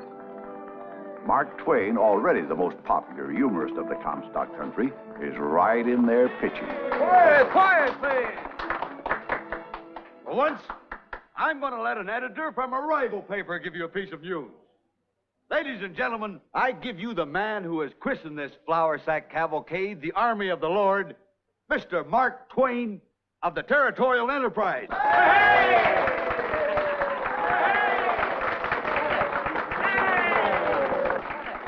Thank you, Tom Fitch of the Virginia Daily Union. Friends, I got a powerful lot of words inside of me. You sure have, Mark. Lots of them you can't use here. But I'm going to save them for my column in the Enterprise.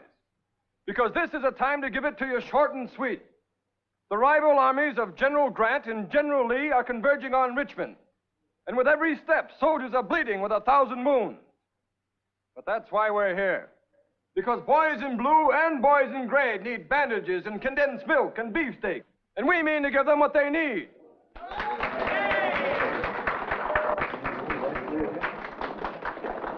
This handsome young Southerner, Mr. Rennell Gridley, had to carry this sack through the streets of Austin because he lost an election bet. When he got through, he put it up for auction, and the town paid $3,500 for it. Then he took it to Silver City and Dayton and raised $4,000 more. And our neighbors at Gold Hill put up $7,000. Now, what's Virginia City going to do? Cover the entire amount. My sentiments exactly. Now, who'll make the first bid? 25. 30, 65. 7. Wait a minute. Let's have one at a time. The staff of the Territorial Enterprise bids $150. Sold to the Enterprise for $150. Who'll buy next? The employees of the Daily Union bid $300. Sold to the Union for $300. He's trying to show us up. Papa, it was Gans who made that bid. I know his voice. I'm proud of your lad, but I'm going to outdo him. I bid $500. Sold to Tom Cochran for $500. All right. Who makes the next bid? Speak up, the next bid. Hello, Gene. Mr. Cochran. Gans, I heard your bid. I guess we showed up the Enterprise, huh? I'm going over there to give Mark Twain a news item as soon as this is over. You mean you'd actually give news to a paper that's our bitter rival? Better keep an eye on her, Gantz. Could be she just wants an excuse to talk to Mark Twain. Oh, Papa. Why would you want to talk to that big liar? Liar? Well, isn't he? Writing silly hoaxes about a petrified man that never existed and a terrible massacre that never happened. He was being funny. Funniest stuff I ever read in my life. I guess a mere cub reporter doesn't cut any ice around here. If you're talking about this cub, he just happens to be the man I love. Well, that's more like it.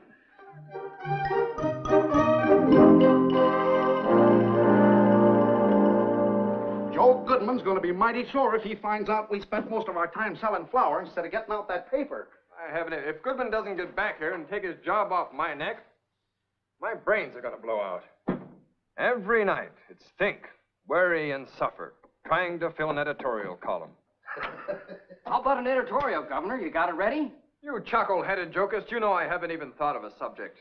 You better get out the encyclopedia and shoot it to me fast. Hey. There wasn't anybody in the outer office. Come in.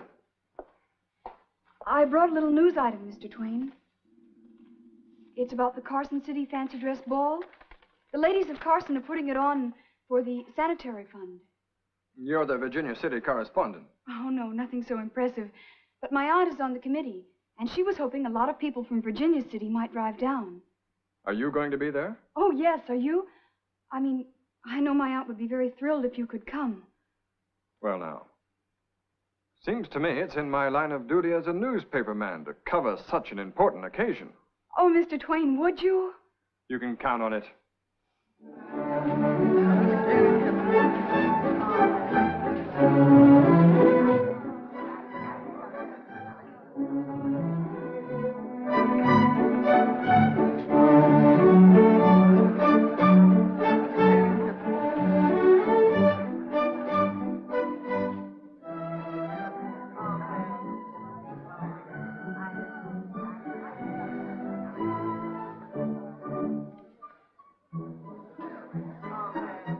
Darling, you're the most beautiful girl at the ball.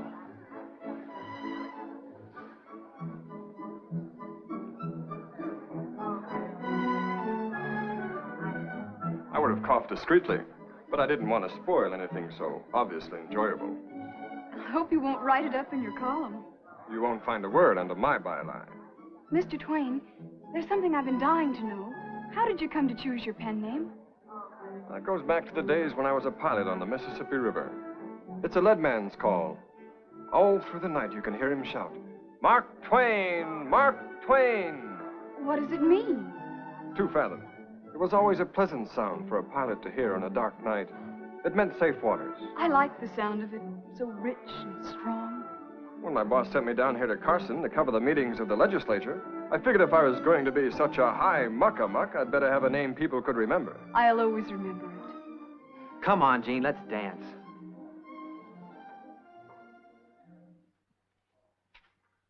Sucker, that's what I am. What's the trouble, Mark? You still sweating it out in the encyclopedia? Square-headed sucker. Letting Goodman get away with it. Having himself a time in San Francisco while I exhaust my brain fibers writing editorials for him. Why don't you attack somebody and get the paper into trouble? That'll bring him back. Serve him right if I did.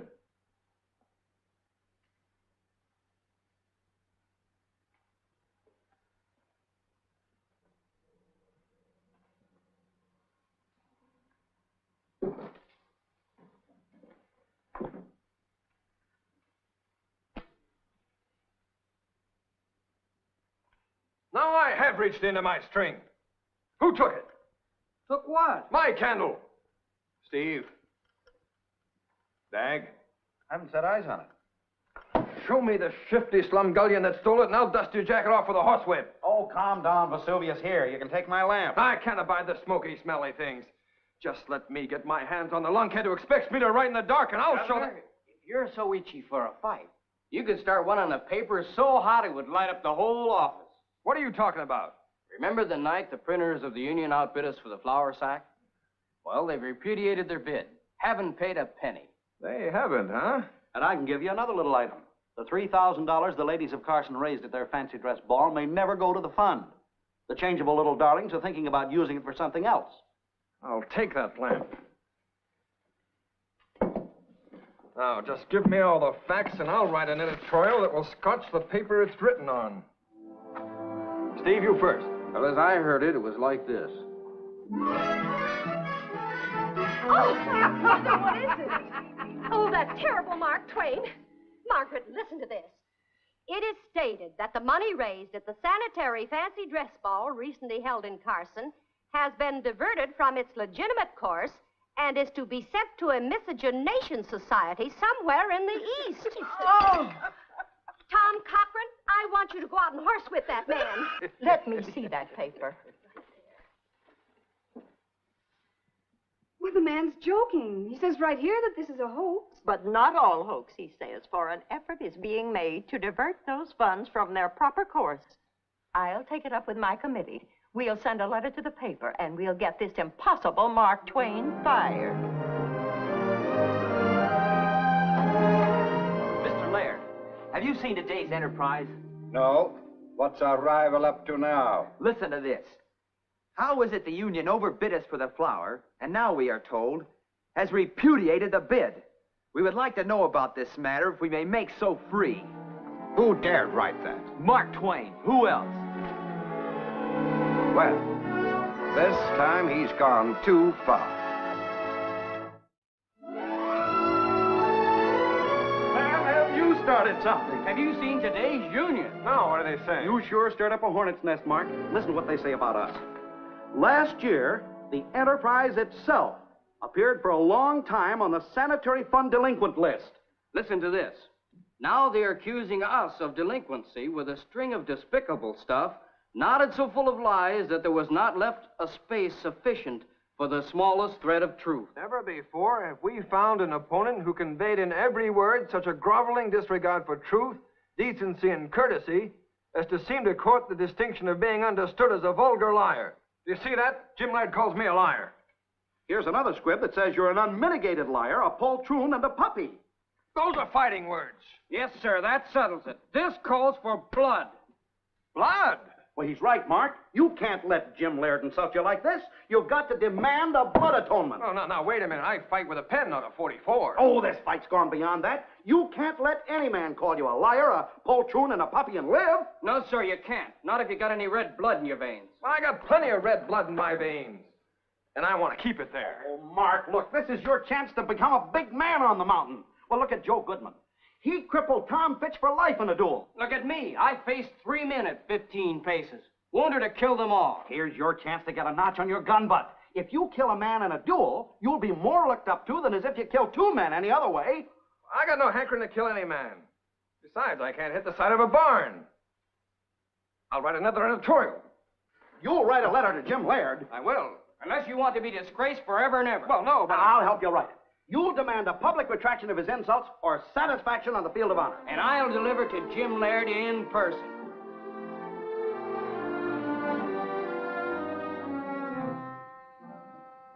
It's funny we haven't heard from Laird. He won't fight me. After that letter you wrote? You wrote. He'd have to be bloodless as a fish to let that pass.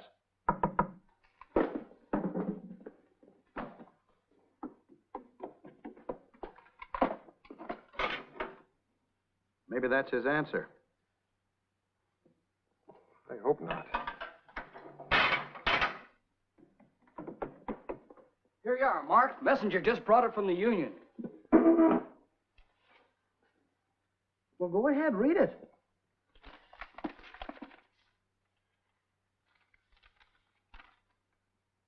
It's not from Laird at all. It's signed J.W. Wilmington. He claims he wrote that article.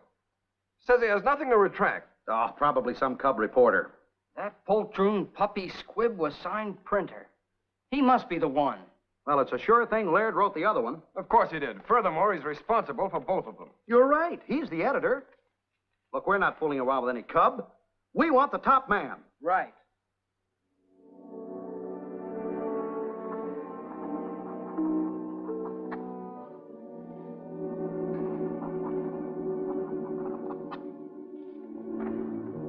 Any further attempt to make a cat's paw of any other individual and thus shirk a responsibility that you previously assumed will show that you are a cowardly sneak.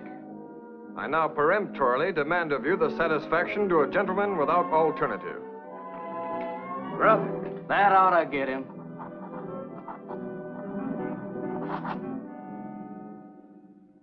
I've sent for you, Gans, because I have a favor to ask. Anything at all I can do, Mrs. Cochran. I know you're very loyal to your newspaper and to Mr. Laird. Yes, ma'am. Gans, I have a letter I want you to take to him. A letter? Yes, and I want you to put it into his hands personally. Oh, it's something he'll be very glad to publish. Well, Gans, I didn't know you were here. I asked him to come on a little personal matter. I'll be glad to give Mr. Laird the letter, Mrs. Cochran. Oh, Mother, not the letter from the committee. Why not? We've sent it to the Enterprise and had no response. Now, I intend to see that it's published in the Union. I'll get it for you, Gans. And I expect you to keep your promise. Gans, you mustn't. Mr. Twain is in enough trouble already with this feud between the papers. Just why are you so concerned about him? Because I'm sure it's all a misunderstanding. He was only joking. Then he's carried his joke pretty far. Today he challenged Mr. Laird to a duel. Oh, no.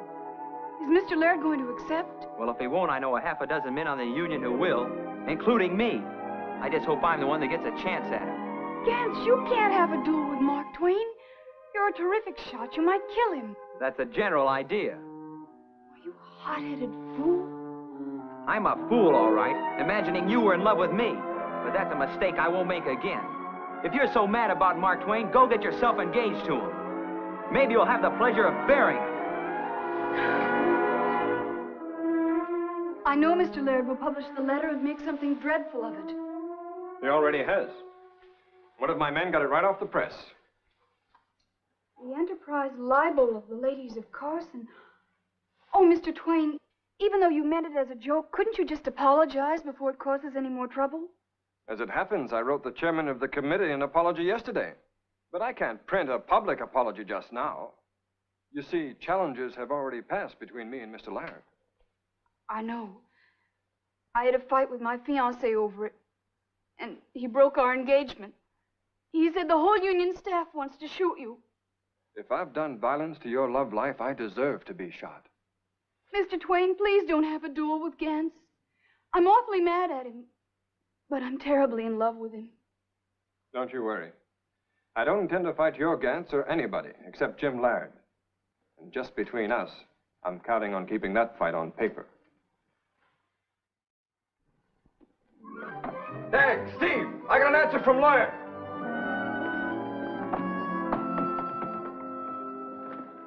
Well, what does he say? He won't fight. He's still hiding behind that printer. If you decline to meet him after challenging him, you will prove yourself to be what he charged you with being, a liar, a poltroon, and a puppy. And as such, cannot be entitled to the consideration of a gentleman. Trying to shield his craven carcass behind Wilmington, when he knows it's its own scandalous editorial I challenge. You can't let him get away with that. The thing to do is to post him as a coward in the Morning Enterprise. Well, now, just a darn minute. We don't want to carry this thing too far. Too far? After his libelous attack? Mark, you've got to pull the honor of the paper. But not necessarily. I don't claim to be a gentleman. My family was in trade. Then you're a yeoman. You're entitled to bear arms. Come on. I'll help you write a challenge that'll send him straight for his 44. Here. Right.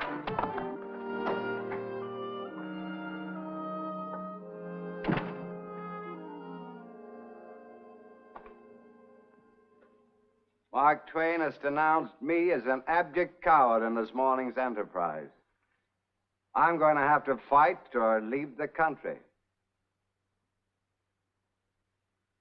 Tom, I'll sell you my 1/3 interest in the Union for half its value on credit if you'll assume responsibility for my article and fight Mark Twain. Well, can I buy you out and then apologize to Mark? My partners won't stand for it. Somebody's got to fight him or it'll ruin the paper. Mark and I are personal friends. I decline to shorten his young and beautiful life. And I know he wouldn't want to be guilty of my taking off. Now, I'll buy into your paper, Jim, but I decline to buy into your fight. Oh, yeah.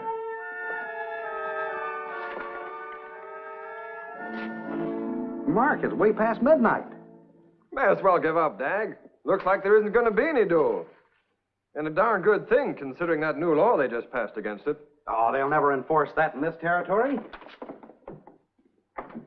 Mark, it's here. From Laird? Oh, go ahead, man. Open it.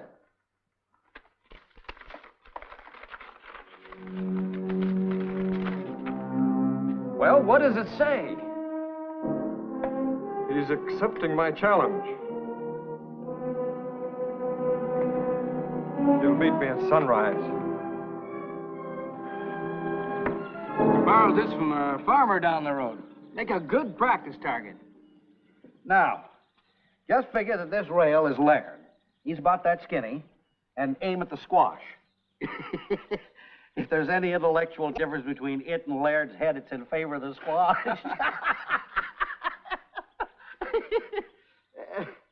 Mark?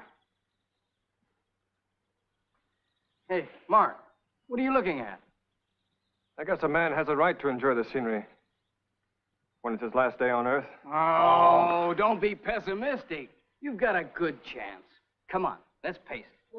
1, 2, 3, 4, 5, 6, 7, 8, 9, 10, 11, 12, 13, 14, 15. Get out your coat. Why, it's barely daylight. How do you expect me to hit that target? It's as dark as the inside of a cow. You know the rules. At the count of 1, you start raising your gun slowly. 1, 2, 3, fire, stop. On the word stop, you fire, but not sooner. Now go ahead. 1, 2, 3, fire, stop. Now you advance and go on firing at your pleasure. Pleasure? If I advance at my pleasure, I'd let out with my off hind foot over that ridge. What's that? It's Laird. Just seconds of rehearsing him over the ridge. Hurry up, Mark. Advance. You're each allowed 6 shots.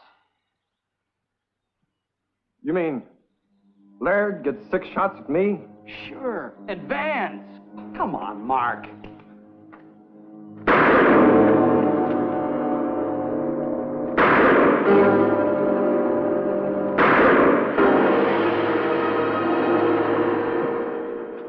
Well, you didn't hit the squash. Didn't hit the rail either. What about the barn door? Oh. No, there's not a bullet hole in it. Not even a nick. I'm a dead man. I promise you one thing, Mark. If worse comes to worse, we'll give you a fine obituary. Give me the gun. So what's the idea? A mud hen.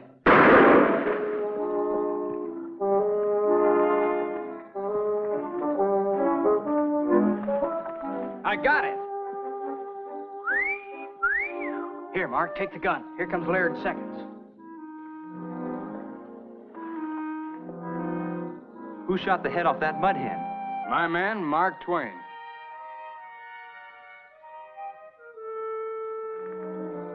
How far off was he? Oh, about 30 paces. Yeah?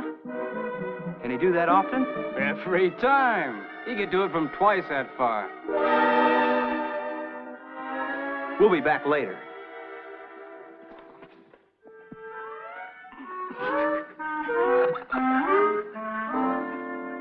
He must be a terrific shot, sir. Well, in that case, I won't fight him. But you hit your target 13 times out of 18. I don't care. I'm not going to get up against that man. Why, it'll be murder. Then I'll fight him. Go ahead. Fight him. If you want to be killed. I am getting out of town.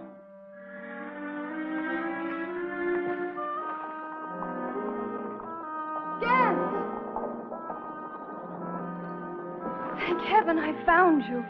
What did you come here for? To save Mark Twain? I came to save you. Although I can't imagine why. You're almost as stupid as I am for being madly in love with you. Well, Mark, now that your expert shooting ended the duel, how do you feel? Like I've been drinking 100-yard red eye and been drugged through a hole as big as nothing. But mighty glad to be alive. Sir, a message came to the office from the governor. Governor? It's the new law prohibiting dueling. He said Judge Smith's got a warrant out for your arrest. Smith? He's the one I wrote that comical article about, isn't he? Yes, sir. And he's going to make an example out of you. The governor suggests that if you don't want to spend 2 years in the state prison, you better get across that state line before the warrant catches up with you. You know, I just think I'd better take the governor's suggestion.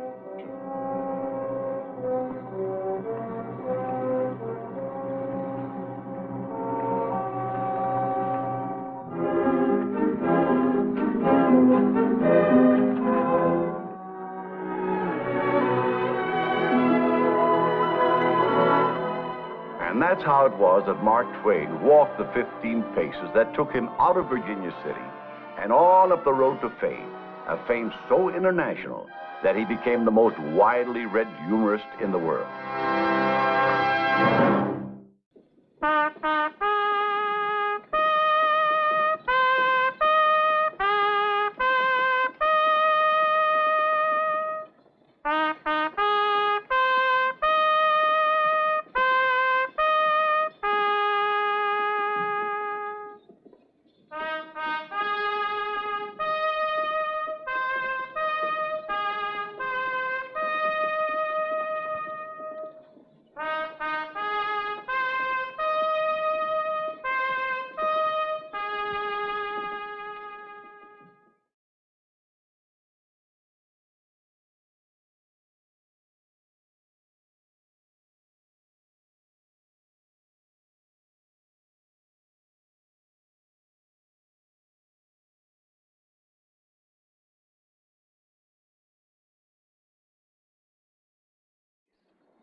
Howdy, folks. I'm the Old Ranger with an exciting new story of real life in the Old West. Not all the excitement in the early West centered around cowboys and Indians or outlaws and peace officers. There were other conflicts, perhaps not so well known, but just as dramatic and just as important to the future of the country. Like the story you're about to hear of a woman who fought to avenge her husband and wound up winning a major battle everywhere for a woman's rights. It began in the frontier town of South Pass, territory of Wyoming, in the gun-toting year of 1869. Men gambled their lives on finding gold. Others, like storekeeper John Morris, gambled their life savings grub-staking men like Steve Nelson.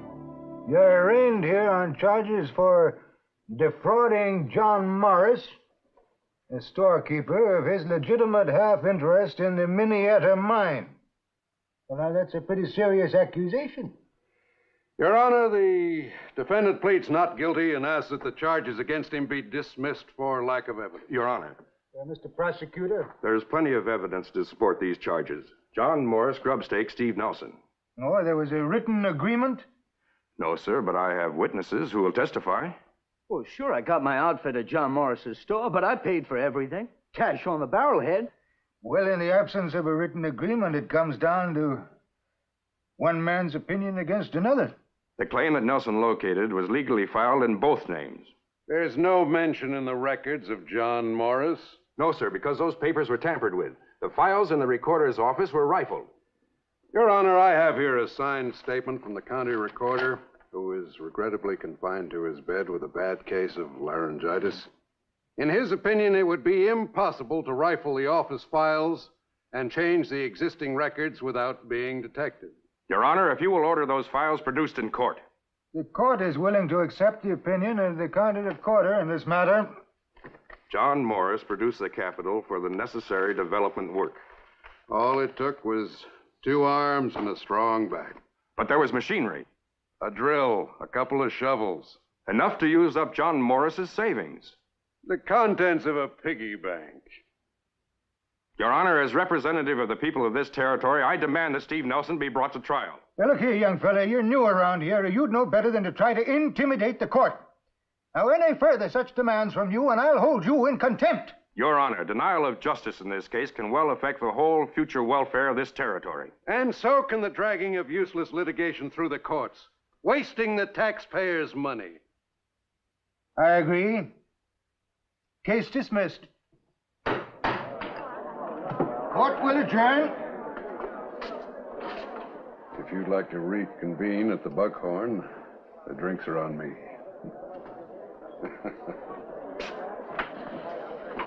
Sorry, John. You did your best. It's outrageous a man like that should hold the office of judge. Well, McGreevy's got him right where he wants him.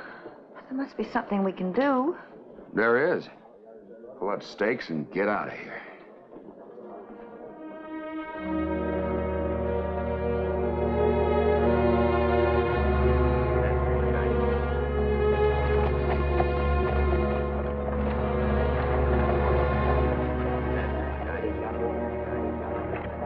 John, Yeah?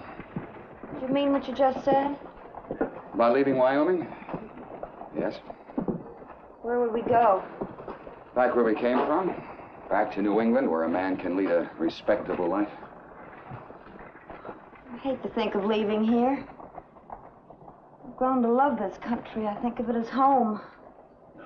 Esther, what's the good of scenery if a man can't make an honest living for himself and his family?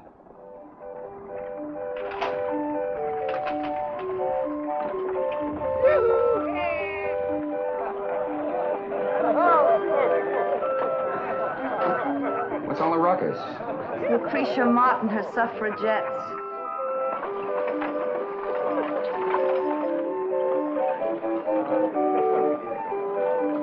What'll that silly woman think of next? I don't think she's so silly. She's fighting for what she believes in, women's rights.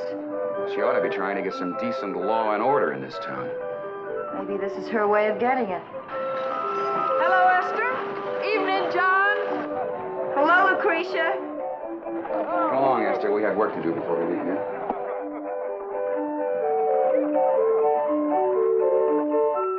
"14 glass chimneys and 5 lamps.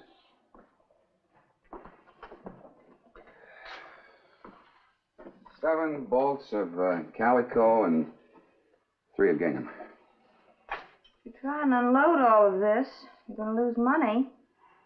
Lost so much already, it doesn't much matter.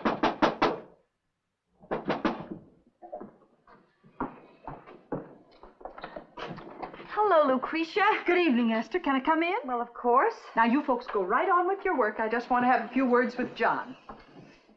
I heard about what happened in court today. What are you planning to do about it? Esther and I are leaving here for good. Running away? You can call it that. Well, why don't you stay and fight? Lucretia, I've been fighting ever since I came here 2 years ago. And the result? I've got less than when I started. 7 whisk rooms. If you want to clean this town up, there's just one way to do it. Help women get the votes. Lucretia, you know my feelings on that subject. Politics are a man's domain. Parrot talk. Woman's place is in the home. Well, then what is Esther doing here? Well, this is a family enterprise. Oh, now look, John. And we'd like to get this inventory finished tonight. Poor John, he's suffering from an old disease, maleness. All right, all right. Now, in my opinion, John, you'd show much more maleness if, instead of repeating those old, worn-out sentiments, you'd stand up for what you honestly and truly believe in your heart is right. And you know you do, John. Yeah, there's a soapbox over there, Lucretia. We'll put you on it when you go to battle for us. 6 mugs.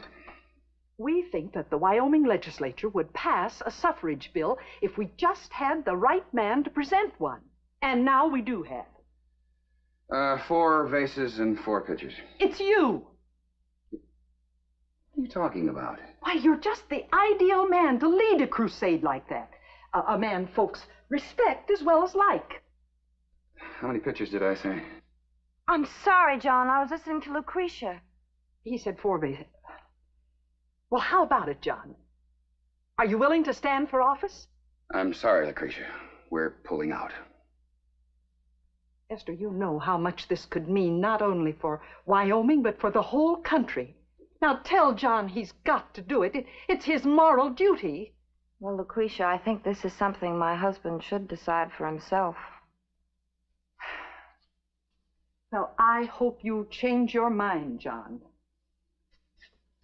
Good night. Good night, Lucretia.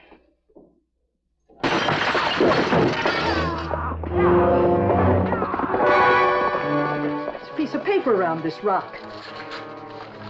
It's a note. This is a warning, Morris. Get out of town and stay out, or we'll make it hot for you. Let me see that.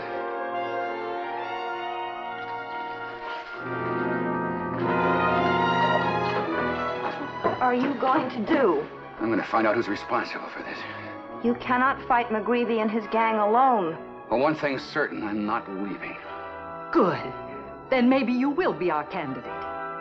It's the only way to deal with these people. I'd like to see you do it.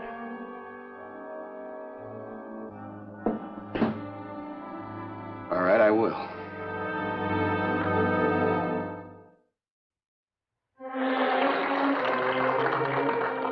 And ladies and gentlemen, I'm not a politician.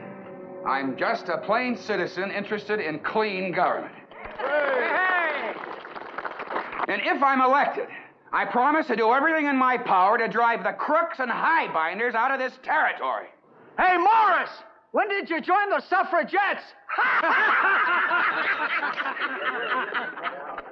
When I made up my mind, it was the only way to fight men like you.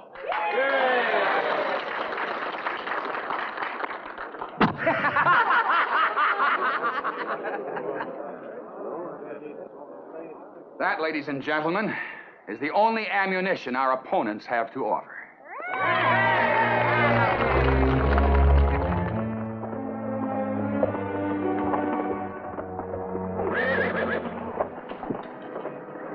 Much obliged, man.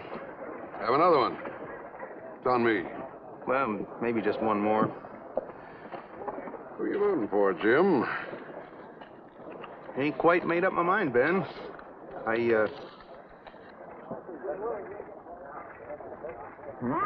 Just make sure you don't vote more than once. See you, Ben. How McGreevy has the nerve to... Well, how's the temperance candidate? Giving out white ribbons for votes? How can you stand it, Mrs. Morris, being married to such a holy man? Get moving, Nelson. Lips that touch liquor will never touch mine. I said get moving.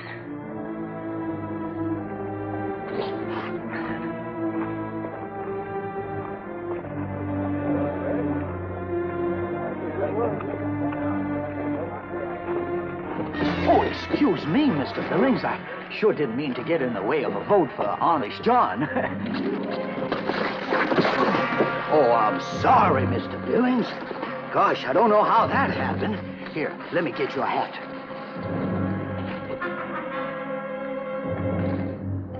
Here's your hat, Mr. Billings.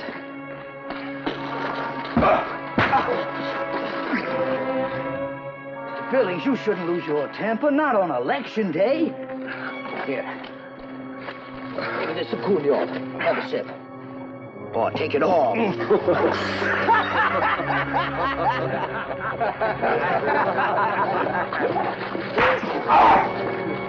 right.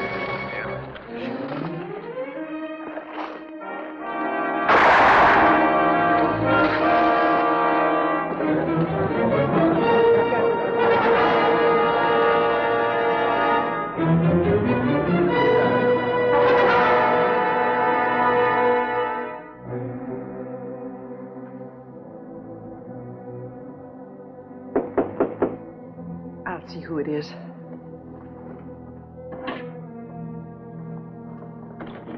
We won, Lucretia. John won the election. Wonderful. That should be just the medicine for John. Right. He won, Esther. He won. He's gone, Lucretia. John's dead.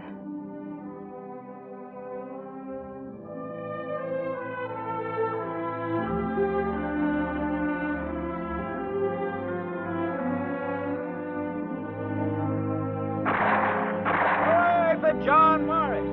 Come on out, John! Come on out! Come on, John! We understand how you feel, Esther, but we wish you'd think it over about leaving. For a while, at least. I have thought it over. But you belong here, Esther. This has become home to you. You've said so many times. It's not home anymore. We've persuaded Governor Lee to introduce a suffrage bill in the legislature. If it passes, things could be very different in this territory. It'll never pass. It might, if we had someone there to fight for it.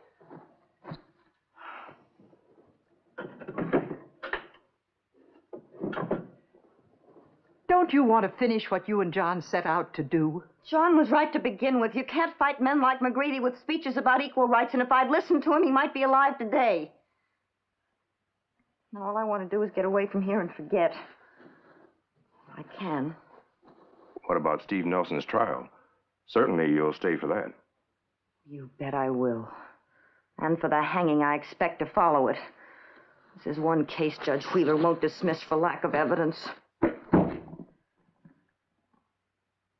And now, Mrs. Morris, would you be so kind as to tell the court in your own words exactly what happened at that point? At that point, he drew a gun and shot my husband in the back. It was cold-blooded murder. Objection. Conclusion of the witness. Sustained. Your witness, Mr. McGreevy? No questions. That'll be all, Mrs. Morris.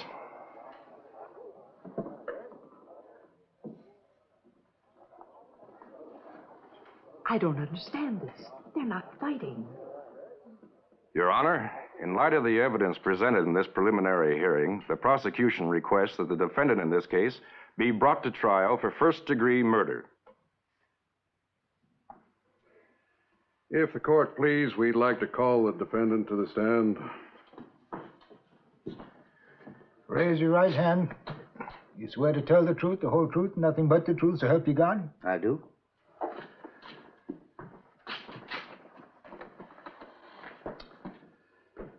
All right, Mr. Nelson, let's see if we can't save the taxpayers some money and the court a little time.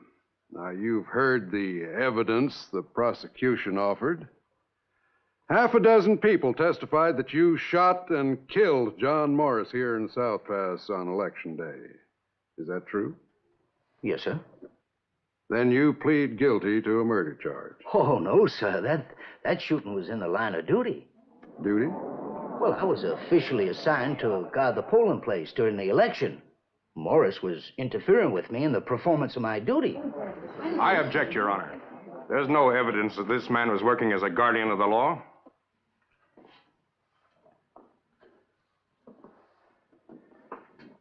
Your Honor, may I remind you that as Registrar of Voters, you yourself appointed Steve Nelson a poll watcher on the day of election? So I did. Yet it slipped my mind for the moment.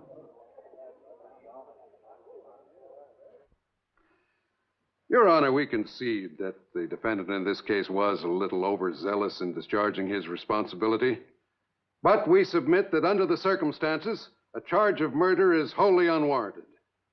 We ask the court to release the defendant and render a verdict of justifiable homicide. Your Honor, I object. This is not a defense. It's a cheap legal trick. I demand that Nelson stand trial for murder. Order. Order in the court. The court will stand in recess while I consider this question. How long a recess? Until I come to a decision. That could take forever. Then who is the judge here, you or me? The court is in recess until further notice.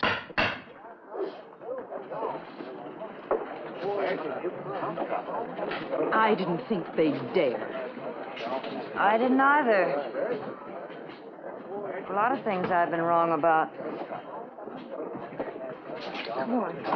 Where are we going? See the governor. The governor? John couldn't run away. I can't either. Then you're back in the fight? I certainly am, and this time I'm staying in it till we win. Wait for me!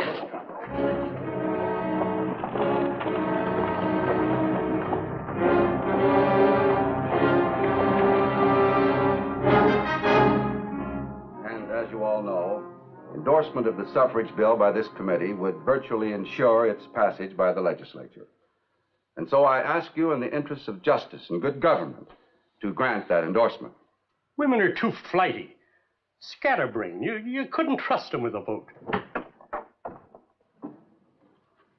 What's the meaning of this? Are you Governor Lee? I am. I'm Esther Morris of South Pass. I'm sorry to break in like this, but I heard that you were debating the suffrage bill, and I had something I wanted to say before you made your final decision.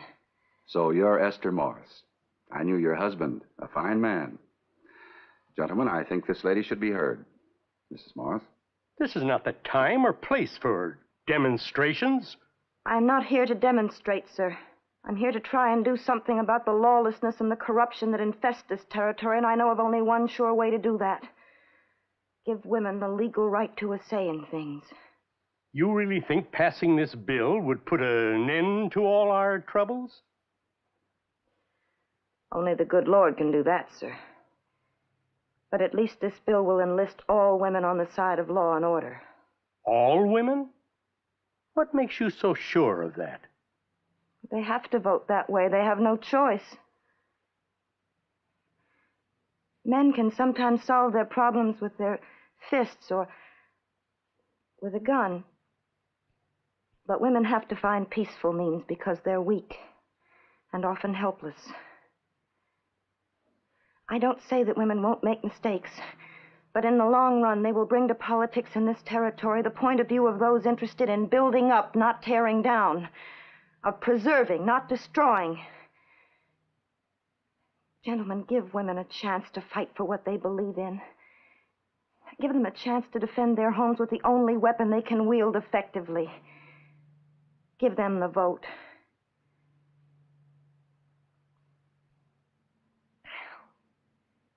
Thank you for listening.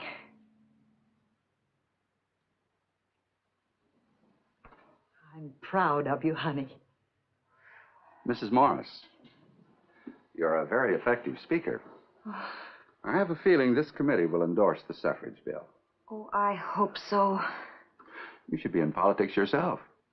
Never.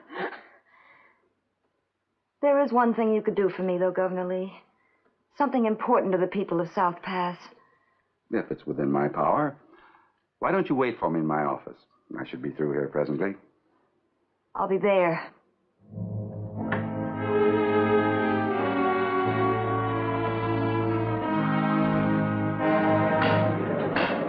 Court will come to order.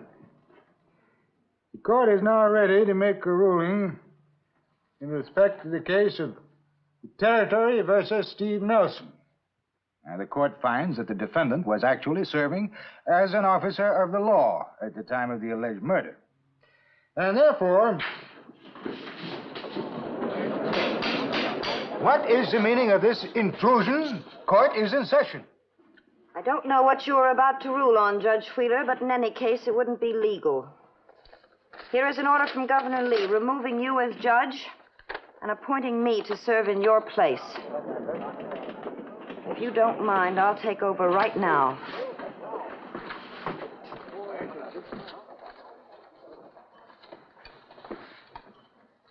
Well,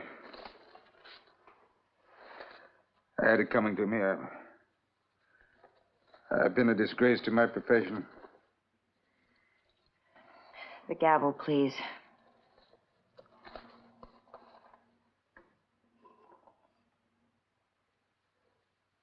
Once a man starts slipping, well, I'm glad to be replaced.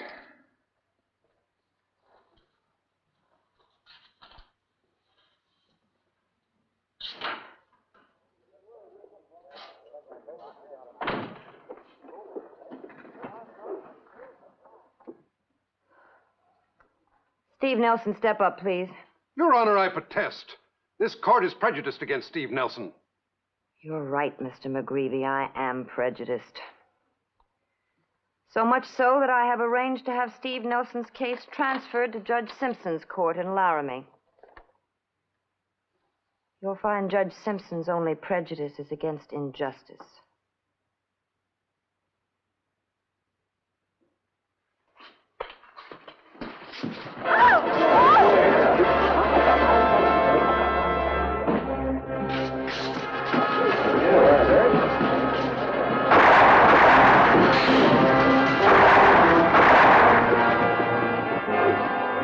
Nelson case can be taken off the calendar. Ladies and gentlemen, Steve Nelson asked for what he got. But I want you all to know that I didn't ask for this job. Governor Lee persuaded me to take it. However, now that I have got it, I intend to take it seriously. Now, that means that from now on, this court will be a court of law, and anyone who tries to influence it will find himself in serious trouble. Do I make myself clear, Mr. McGreevy?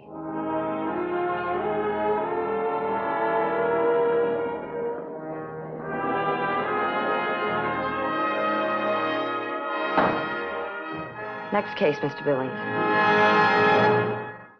Yes, sir. Widowed and riding side saddle. Esther Morris of South Pass practically stampeded the Wyoming legislature into granting women the right to vote and was appointed the first female judge in the United States. And all this happened in 1869, more than 50 years before the Union got around to granting woman suffrage.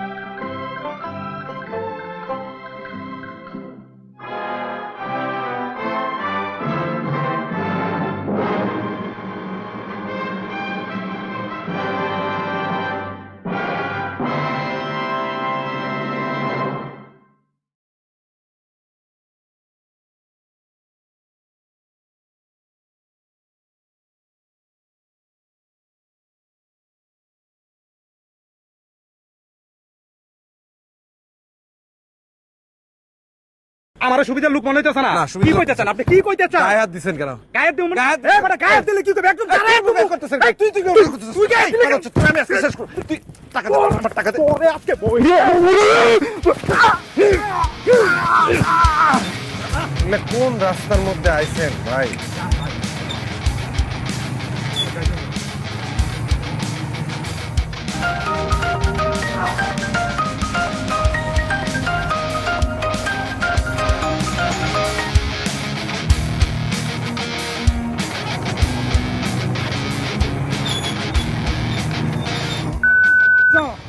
এই এই আপনি কারে করছেন হ্যাঁ আরে ভাই আপনারে কই নাই আমার কল দিছিলাম এই কল রিসিভ করতেছ না ওরে কইছি আমারে কোন মানে এই আপনি নামেন তো নামেন আমি যাব না আপনি কি কইতেছেন হ্যাঁ আপনি যাবেন না কেন না আমি যাব না আপনি আপনি নামেন আমার টাকা দেন আমি যাইগা দেমু না টাকা আমারে না নিয়ে গেলে আমি ভাড়া দেমু না আরে আপনি কখন থেকে এই অলি করতেছেন আপনার আমার সুবিধার লোক মনে হইতেছে না একদমই সুবিধার লোক মনে হইতেছে না আপনি টাকা দেন আমি যাইগা আমার সুবিধার লোক মনে হইতেছে না কি কইতেছেন আপনি কি কইতেছেন গায়ে হাত দিবেন কেন গায়ে দিমু না এ বড় গায়ে দিলে কি করবে একদম গায়ে করতেছেন তুই তুই করতেছিস তুই গায়ে দিলে তুই আমি আজকে শেষ কর তুই টাকা দে আমার টাকা দে ওরে আজকে বই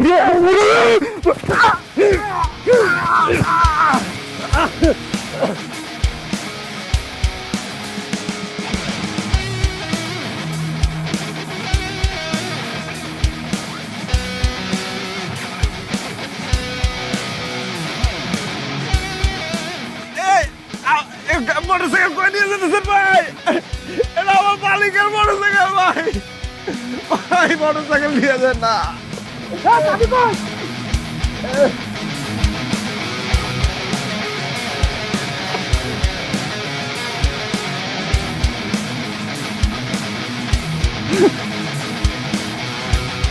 গাড়ি থামলো কেন স্যার একটা অ্যাক্সিডেন্ট হয়েছে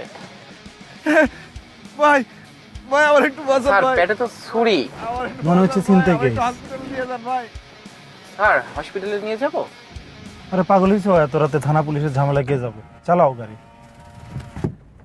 স্যার যে অবস্থা মনে হয় না বাবু ভাই যান না ভাই ও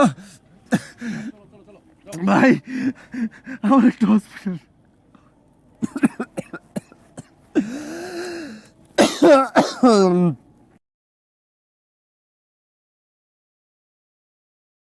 Video 1 ngày 2 tháng 7 2024. Binh chia linh. Let's go boy. Ô không, cái gì hiện ở trên màn hình của tôi vậy?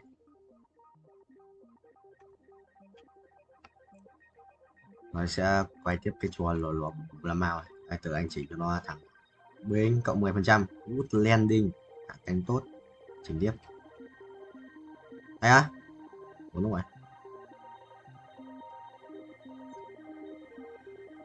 Chuẩn không? Chuẩn không? À, học từ bên 15 lap rồi á. Sẽ một bút bút này.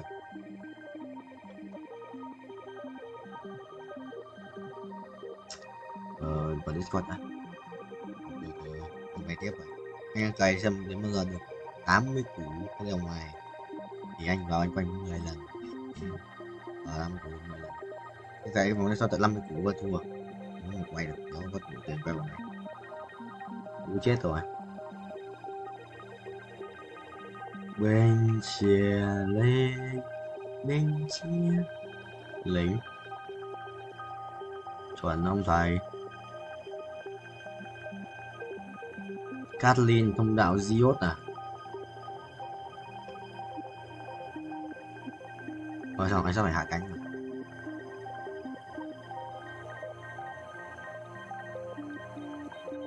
Binh. Thầy cho nó xoay tròn nhé. Đây rồi đây. Perfect. À. Đi 10 lap này.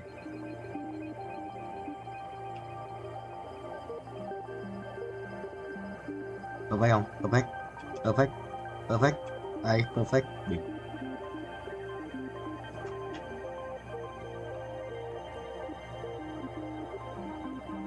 Gì vậy? Đây à?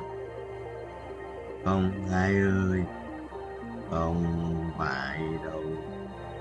Cơ sở đấy là trụ sở chính. Quan chủ để sống do công ý quan chủ lại với Hà Đông Cung cho nóng đang nóng này là gì lãng du bộ khởi đầu ấn thiên cung khởi đầu bố ngon rồi kéo ngon rồi anh ngon rồi anh ngon mày thì anh ngon thần dương linh mệnh bình và vẽ biết đâu hiểu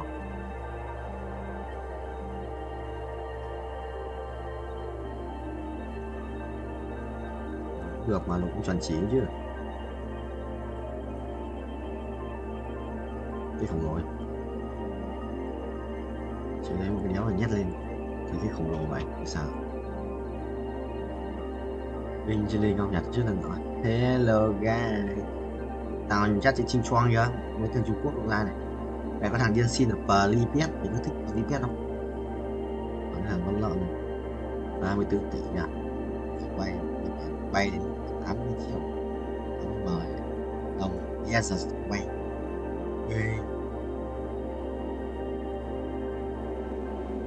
rồi nguyên nhà nếu giờ đánh nguyên nhà vào không chết một con chữ đấy như phải đét thì mấy con này ở dưới mình sẽ quay một cười nó chịu mà tắc kè này nhìn như con nhái bên chia lên không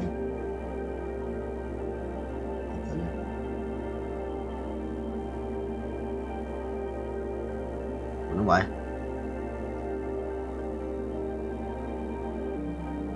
nghiêng rồi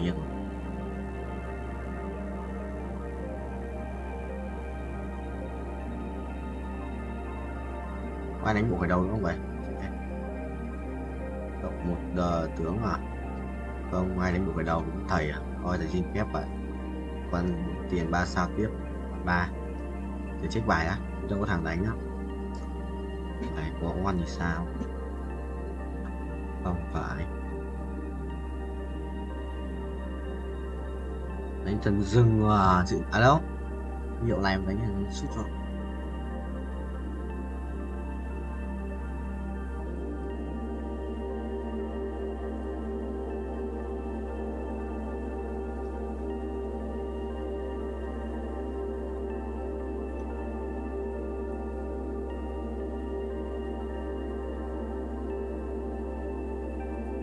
Ra.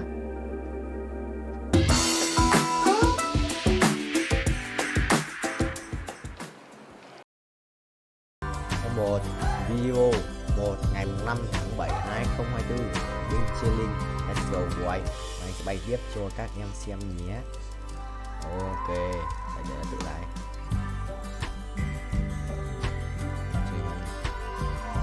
Anh sẽ hiện một chút. Mình sẽ kiếm 50 củ để làm gì?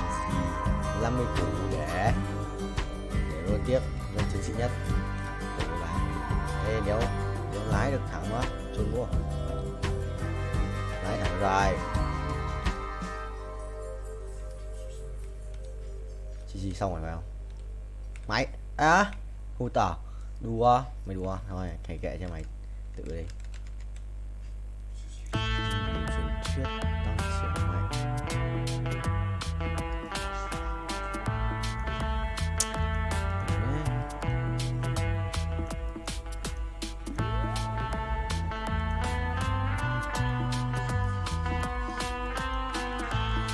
Cách xa sửa binh nhé. Ok, thật ra được 3,47 chỉ không?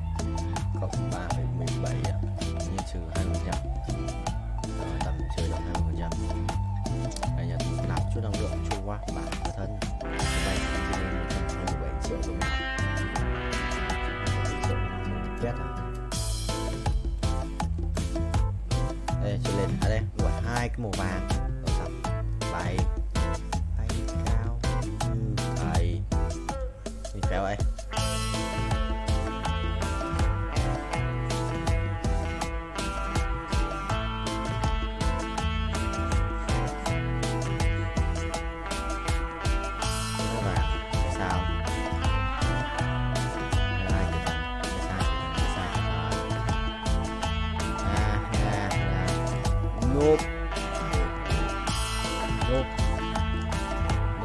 Trời giảm đất tiếp thằng này quỷ à, ác quỷ vô ba đùa tao cái này cũng là quỷ rồi dọc rồi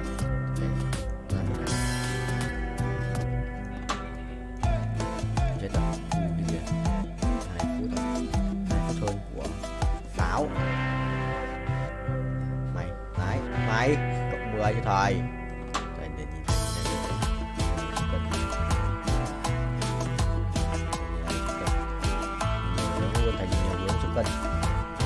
Mạnh đùa tao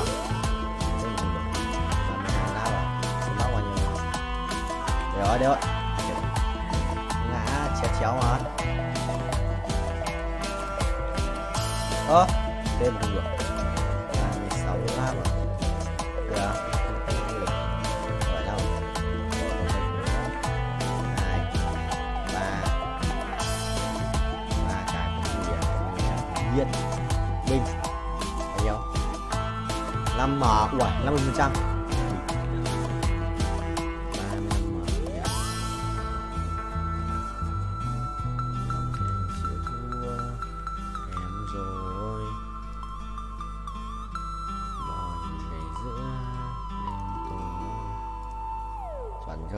Ui ra với bia này độc dược à thời cút không quan trọng vụ nổ lớn bịch sẽ sẵn bài tử thần mà đều hiểu sẽ sẵn bài chơi chạm đất trải thải cái đường đâu mà chạm chứ là thế rồi đang xuống rồi đang vòng xuống rồi đang xuống thì binh sinh linh không 3 2 1 perfect một lần này. Đấy, kiếm 15 lần perfect không 100 lần perfect thì là ăn 6 triệu nhờ 7 triệu mình cần 50 thôi đã được 5 củ rồi 7 củ là bình thường chọn đấy á đón thêm một nhịp là bình rồi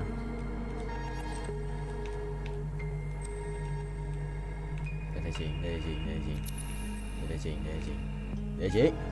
Ok. Không được.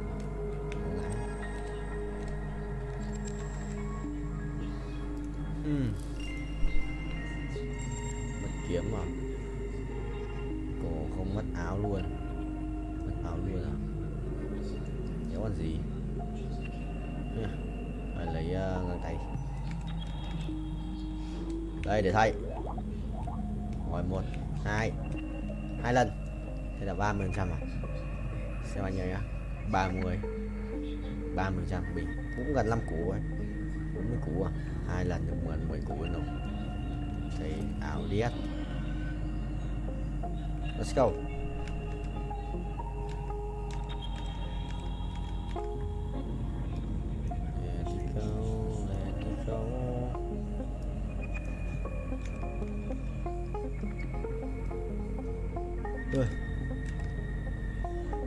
Một chiếc binh chi linh không vậy.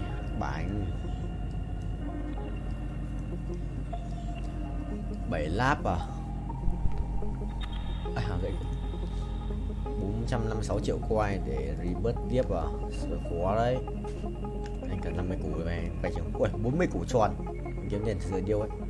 Một lần perfect này. Một lần perfect.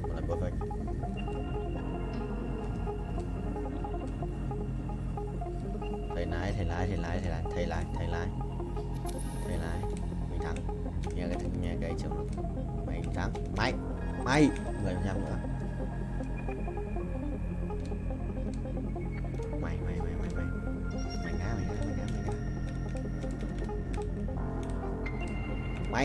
Mày ô không được. Đùa tao.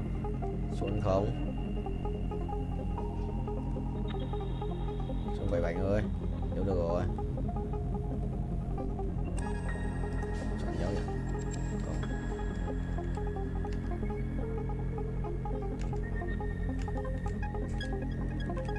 Không được rồi. Lại lệch trên này. 10 này. Thằng kia ở đấy nhá. Meo giống lắp thế. Chi ủa nó vậy chồng. Thôi kìa. Ghê. Có Huy cầm cái kìa. Sự phân nhau. Từ xem cái thằng này á. Nổ không vậy. Thôi xong rồi. Mày đi. Thần tài biết điếp ấy. Thần tài biết điếp mà. Rồi anh gặp hỏi nó biết điếp mà. Anh gặp nó lúc đầu của biết là biết điếp ấy. Nằm 4 vào. Xong được. Chứ cũng vậy. Tí thua. Xin ra bao. Check. Xin ra ba không? Tí chịu vậy. Ok mọi người, anh cũng định mà.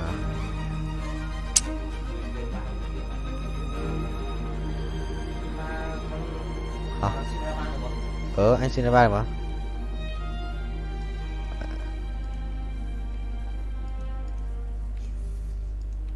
Bao giờ nhau? Azit. Chưa kéo. Anh chậm mà. Bình tĩnh nhỉ.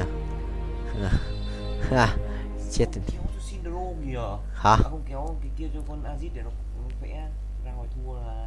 Kéo gì? Kéo đồ này á? Định mệnh á? Sao? Bình tĩnh. Thằng này nó khỏe mà. Mình không muốn chết. Còn 2 bạn nữa. Trời, nhìn dễ. Gặp thằng trên đầu là nó cầm tên 3. Xin ra ba luôn. Không đâu, không ở nhà đâu. Không, giống ai chơi. Trốn đâu. Bên tân dương này. Được rồi. Là giáp gái, nhưng mà giáp gái dễ bị ăn mất lắm. Chúng con lấy giáp này. Binh tân dương giả vờ binh tân dương.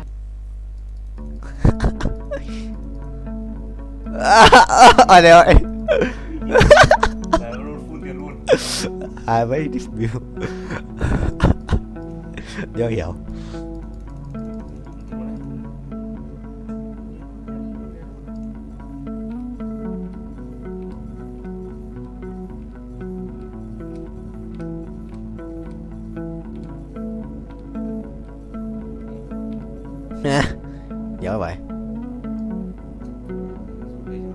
đây mày.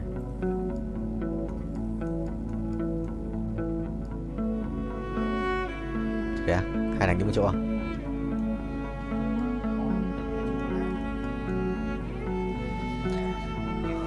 Không, nhưng mà thằng này cũng khỏe.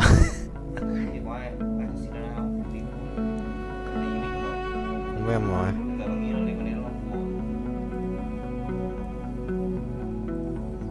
Ê, xét lại. Để xét làm chi ạ? 7 đinh mệnh là tao à? Thôi, thua mà. Nếu hiểu. Không, chưa có được. Nếu có à, có ai giữ đâu. Chuẩn. Không có ai giữ đâu. Ra luôn không? Cái này chọn cái đéo chả được. Thằng nào chả chết.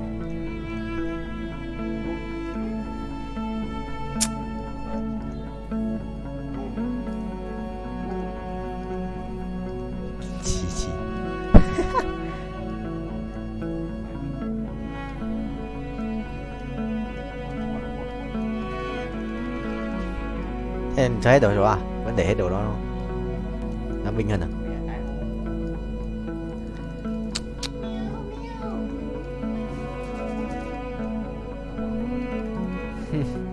Thôi gặp thằng này đi. Thằng này vừa mình thua. Nó làm cái gì ấy? Nó phải ăn đi ba kìa. Nó phải ăn đi ba này. Thằng này có phải ăn đi ba mày em. Ê, nó thiếu một con. Nó phải azit nữa kìa. Sấy.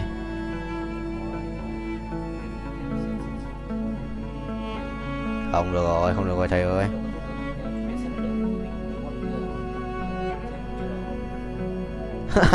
À. Được, sao dòng mình sao tự rơi ra cái xin ra. Chịu bài vẫn mảng. Thầy đi mua làm. Không có đâu.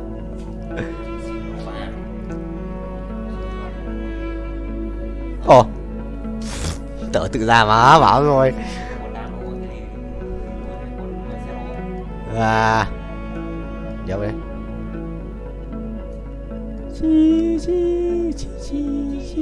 Chi. Mày. Giờ mới ping. Oan một đéo dạo cái đằng kia luôn đấy oan rồi. Lụm. Đủ xanh không? Hay cái này?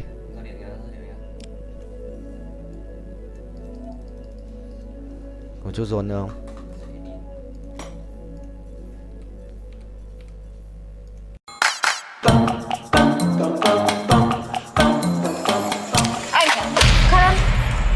আচ্ছা আপনি ওইদিন আপনার আম্মার সামনে আমার লগে এরকম ব্যবহার করছেন কেন? আমার ইচ্ছা হয়েছে আমি করছি, আর আমার পিছে ঘুরে লাভ নাই। কেন? আমি আপনার ভালোবাসি না, করবো না কেন? বেহায়া মেয়ে রে বাবা, তোমার তো আমি ক্লিয়ার করে বলছি যে আমি তোমার বিয়ে করবো না। আরে আপনার আম্মাই তো আমার পছন্দ করছে, তো আপনি শাদি করবেন না কেন? তাহলে তারই বিয়েটা করো। আস্তাগফিরুল্লাহ, কি কইতাছেন? আমি আপনার আম্মারে কেন শাদি করব? আপনারা শাদি করুন, আর আপনি যদি আমার শাদি না করছেন তাহলে কয়ে দিলাম ব্লেড দিয়ে আপনার নাম আমার হাতে লিখুন। তোমার যা ইচ্ছা তুমি তাই করো, আমি একদমই ভয় পাই না। আগের বার মাইনা নিছি, খেলা ছিল দেখা, এটা খেলা না, এটা আমার জীবন। আমি জীবন নিয়ে ছেলে খেলা করতে পারবো না। আমি হাঁচা কইতেছি, আমি কিন্তু ব্লেড দিয়ে হাতে পায়ে গলায় মুখে সব জায়গায় যেখানে ইচ্ছা সেখানে লেখো, ইংরেজি বাংলা ফার্সি যেটাতে পারো সেটাতেই লেখো, আমার কিচ্ছু যায় আসে না। আপনার আমি শেষবারের মতো কইতেছি, আপনার আর বেশি সময় দিব না, শুধুমাত্র 12 ঘন্টা সময় দিলাম। এই 12 ঘন্টার মধ্যে আপনি আপনার মত বদলাইবেন, নাহলে কইলাম আমি হাঁচায় ব্লেড দিয়ে আপনার নাম লিখে ফেলাম, আমার কেউ আটকাইতে পারবো না।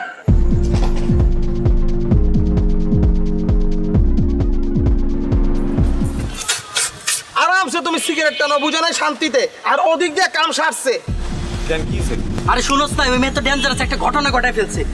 ব্লেড দিয়ে হাত কাটছে, এখন কি হইব মামা? ওই মেয়েটা বস কি মামা? কোস হাত কেন? ওই মেয়ের তোর কোনো কথা হইছিল? কালকে রাত্রেবেলা বাসার সামনে এসে দাঁড়ায় ছিল, আমার 12 ঘন্টার আলটিমেটাম দিছে। এই কিসের আলটিমেটাম দিছে রে? হ্যাঁ আরে ওই বিয়াতে রাজি না হইলে কি জানি। এই কথা তুই আগে কবি না। আরে আমি কি বুঝছি নাকি? আরে না বাবার কি আছে, বুঝোস না, মেয়ে তো একটা ডেঞ্জারাস। এখন যদি কিছু হয়ে যায় মামা, আমাকে তো পুলিশে ধরে নিয়ে যাবে। কেন আমি কি করছি? ও আমি কি করছি কিছু জানো না? ওই বেটা আইনার মারপে জানো, জীবনে তো থানায় তুই যাস না, জানবি কেন? থানায় আমি গেছি, আমি জানি। ফোন যে কোনো হলে আত্মহত্যা প্ররোচনকারী যেই হোক নাকি তার নাম যদি একবার থানায় গিয়ে কয় মামা তাহলে তার খবর আছে। এখন তুই কি করবি তুই চিন্তা করে দেখ। কি করছে সব? এই লাইলি বাইচা আছে তো? হ্যাঁ শুনলাম ও তো বাইচা আছে। কোন হসপিটাল আছে কো আমি যাই একটু দেখা করে আসি। হসপিটালে যাই দেখা করে, হসপিটাল থাকলে তখন তুমি চৈত শিকার ভিত্তা থাকলা বুঝো নাই? আর তুমি যাই হয়তো বাসায় আছে। এই তুই কি ওর বাসায় যাবি? তুই যাবি মামা?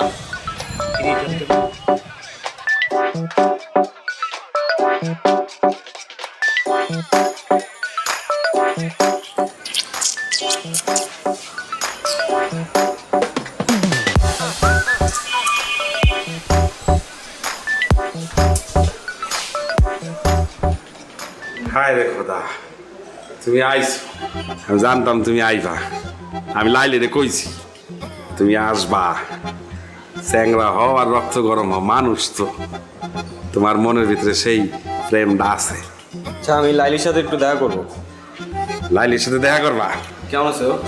আছে বাবা, আসো আসো, তোমার আমি তো দেখা করতে আসো।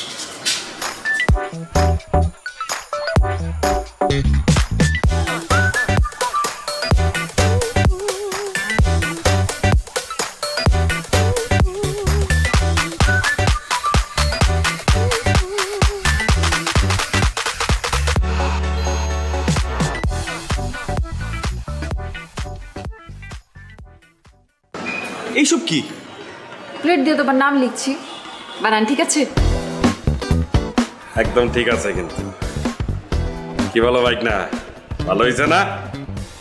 আমি কিন্তু লাইলিতে কইছিলাম যে লাইলি ছবি তুইলা ওরে পাঠাই দে। ভাই কইছে যে না, কিছু জিনিস আছে এগুলো ছবি তুলে পাঠালে সঠিকভাবে দেখা যায় না, সামনাসামনি দেখতে হয়। এর লেগে তো এতক্ষণ ধরে তোমার জন্য অপেক্ষা করতেছি। এইসব পাগলামির কোনো মানে আছে? আছে না, তোমার আমি শাদি করব, তুমি আমার শাদি করবা, করবা না? এই তুমি কি আমার বলদ পাইছো? বলদ এই পাশে দাঁড়ানো লোকটার মতো। নিলয় তুমি আমার মামার নিয়ে কি করতেছো? আমি বলবো তুমি শুনবা। মানে এই যদি তোমার হাত কাটার নমুনা হয়, হ্যাঁ আমি জানলে আমি জীবনেও আসতাম না। আর যদি হাত সত্যি সত্যি কাটতাও তাও আসতাম না, কোনো লাভই হতো না। আমি তোমারে বিয়ে করব না। তোমার মতো মেয়ের সাথে শুধুমাত্র মজা নেওয়া যায়, বাড়ির বউ করা যায় না। তোমার মধ্যে ওই রকম কোনো এলিমেন্টই নাই। তুমি একটু বেশি বেশি করতেছো না? এই মাঝখান দিয়ে ঢুকে গেলেন? হ্যাঁ সাদে কি আপনার মানুষে হাবলু কয়? এর লেগে আপনার হাবলু কয়। কারণ ঢুকছেন যখন তখন আমারে না বুঝায় আপনার এই ড্রামাবাজ ভাগ্নিরা বুঝান। আমি ওরে বিয়ে করবো না, আমি মরে গেলে ওরে বিয়ে করবো না। মানে নিজের তো কোনো মান সম্মান নাই, পরিবারের মান সম্মানটা যদি খোয়াইতে না চাও তাহলে এসব বন্ধ করো। সবার সামনে অপমান করবো না। থাক ভাগ্নি, তুই কষ্ট পাইস না। হয় তোরা বুঝতে পারে নাই, আর যেদিন বুঝতে পারবো ওই কান্দা বুক চাপড়াইব, তখন বুঝবো যে কি জিনিস হারাইছি। তুই কান্দিস না ভাগ্নি, একদম কান্দিস না। তুই থাক, আমি আইতাছি, দেখতেছি।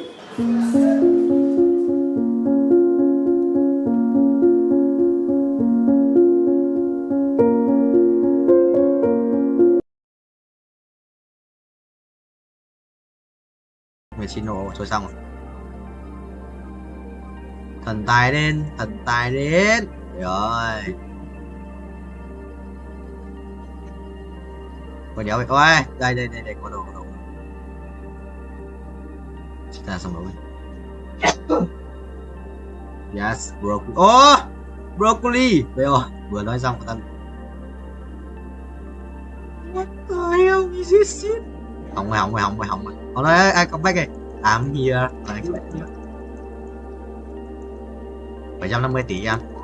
Em thì bớt sau xem nhìn thử số 500.000 tỷ gì. 5.000 tỷ ạ. Gấp 5 lần. Kia là jasa. The city world.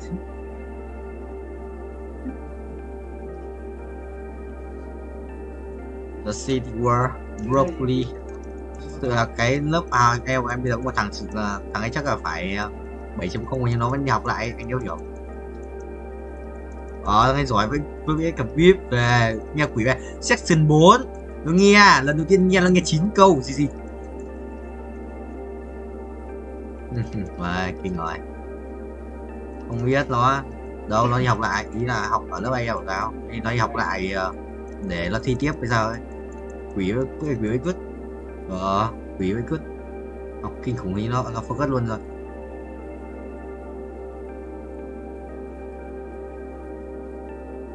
Thắng mà, thua nào được học về trình độ thắng thua đéo được trường tạo. Học về trình độ. Đó, đây vào OBS. Đâu nhờ vào setting vào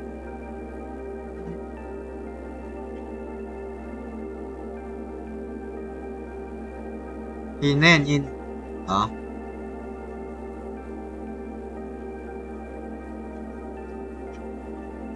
Cho cái webcam về góc dưới bên phải như mình nghe.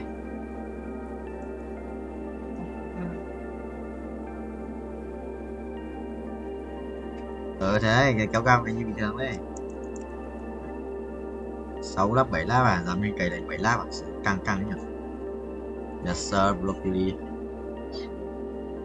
Vẫn thắng à? Viết mà.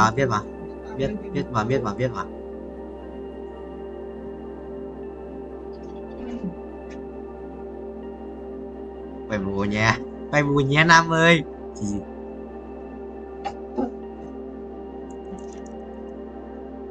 Chồn bố dám đánh liên minh, chồn anh quay từ đời nhớ nào anh chưa đánh liên minh bao giờ, chưa quay đánh liên minh bao giờ, thằng anh quay luôn mà.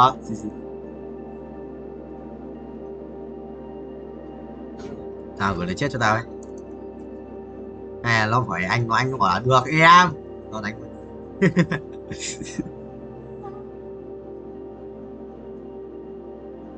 Nó phải đánh Zone 3 rồi. Tao đánh tử thần tao xin chết. Đấy, anh tử thần tao xin chết. Thôi xếp tiền thôi, anh này bắt tiêu tiền đầu đấy. Thôi cái gì ra tự đến nhá. Cảm ơn vì đã đến.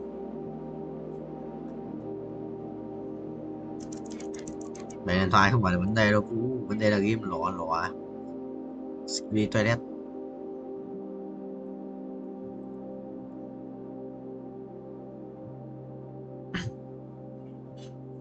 Cái gì đây, Sone cầm cái gì kia?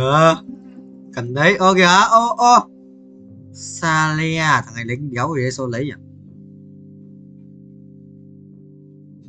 Sẽ lấy cái đéo gì rồi? Sẽ lấy một cái kiếm, ui rồi, đéo có kiếm rồi. Sẽ lấy một cái gì đây? Ôi, đéo còn gì mà. Thôi lấy cái này để lắp cho vào quần ấy rồi nè, lắp cho ăn. What the hell, thằng này lấy chỉ vì lấy cái mảnh. Cái gì đây?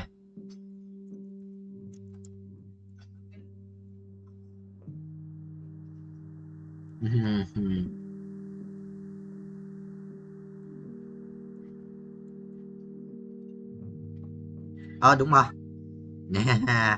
Đúng rồi. Nhưng mà vẫn nghĩ là vẫn chơi cùng mình. Không ghét với nhau. Không à. Bảo bạn chấm đi không như thế thì đã được ăn vay hiếu như bình thường rồi, như những người bạn đã được bắt tay rồi.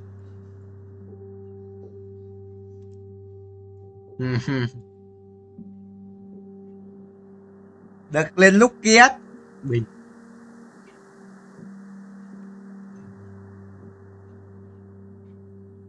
không, nếu mà như thế còn nếu mà không có gì như thế cứ chả mi tay thôi. Có tha không?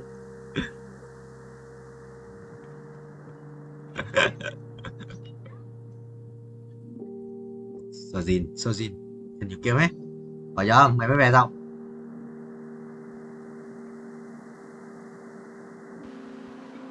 $300 giá ETH tăng 3 chấm à? Không bao giờ.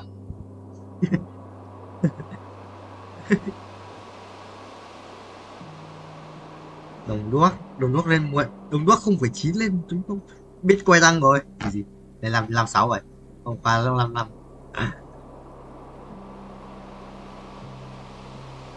Thôi may ông bố anh chuyển tiền là anh chuyển vào trong máy ấy. Yes.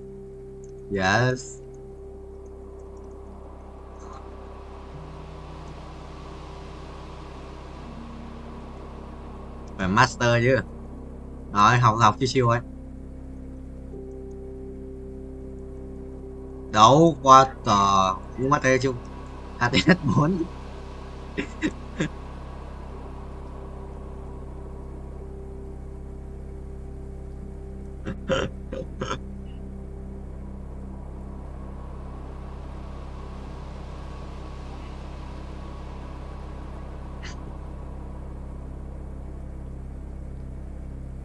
Wow, quá chứ sao không.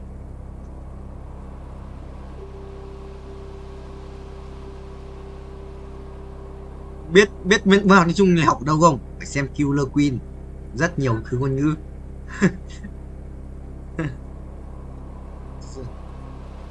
Sửa nhiều ngôn ngữ đấy.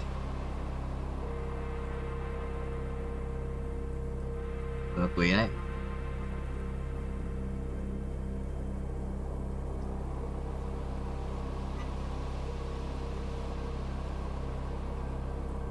Thật ra chuẩn đấy, cái khổng lồ cho Red này, một nhéo nữa, đĩa xét nữa, nên xét 10 chỉ là quân gọi là đây này, kinh vậy sao? Con này 2 này, cút, tắm hưu à? Từ anh phải stop lại để anh ra trực tiếp. Anh cần một con tên đen ấy, hoặc là 2 quân em bị thích không?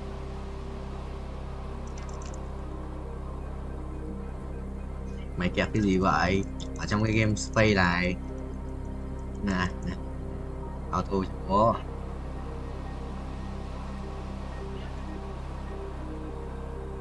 về blue vui ơi. Rồi hai bên này đi. Con Alun đồ bây giờ Alun lên những điều gì à anh em? Alun lên những điều gì à?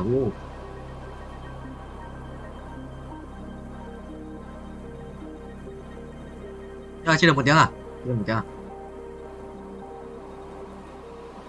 Rồi stop 1 tiếng thì sao thể nó bị. Ngày hôm nay của anh là mấy tiếng không?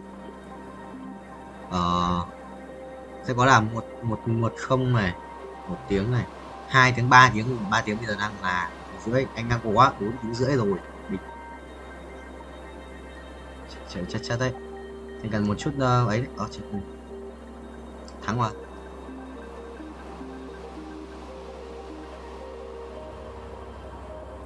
Rồi đợi anh một tí. Ok, Brooklyn vẫn phải quay chứ. Ok em ơi, nó mẫn khủng lồ. Đây đi. Vina đéo ở đây. Nên giảm hưu nhỉ.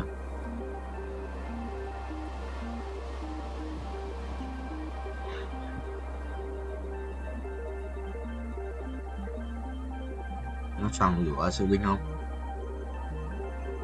Yes sir. Đâu? Giờ thằng em Nam à? Nam béo. Trôn đâu? Mày trôn à?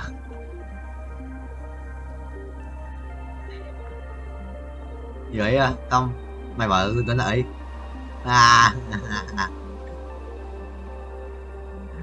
Anh cần quay ra con nữa lên một xịt xoáy. Legendary cũng được. Comeback cực mạnh được. Quay chứng comeback cực mạnh. Ui, khỏe thế. Không à. Phải khỏe quá rồi nữa. Sao anh hưu được. Anh handle được chắc thì. Không. Rồi, CV kia sao đánh? CV kia sao đánh? Đấy ơi. Được rồi, thua. Có sao thôi chết lại vẫn còn 1, 2, 3 round. Bởi mặc ảnh á, không biết mấy nói chung đánh cái bài mình đánh thì phía như lợn, nhưng chỉ mình đánh khỏe, anh đâu biết đánh được gì. Đâu có cái gì đặc biệt đâu, đúng không? Chúng đánh. Gạt. Thì anh vẫn hay quay ở góc. Đấy mà.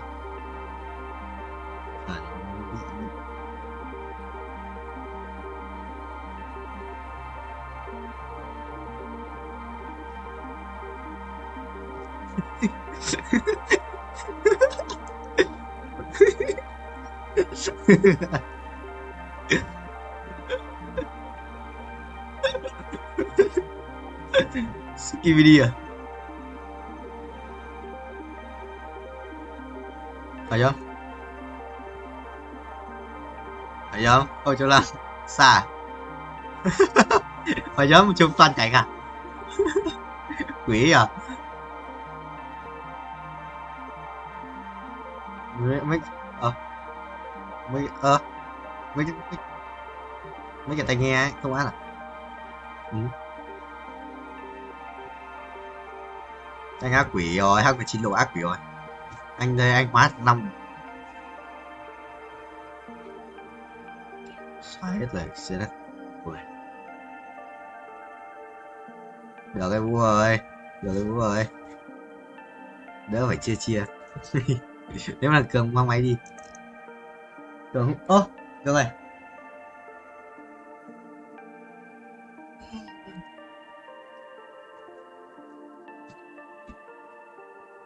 Tắt cái tiếng đi. Tắt tiếng Discord này được à? Mình nghe nhạc có ai biết đâu. Yeah, yeah.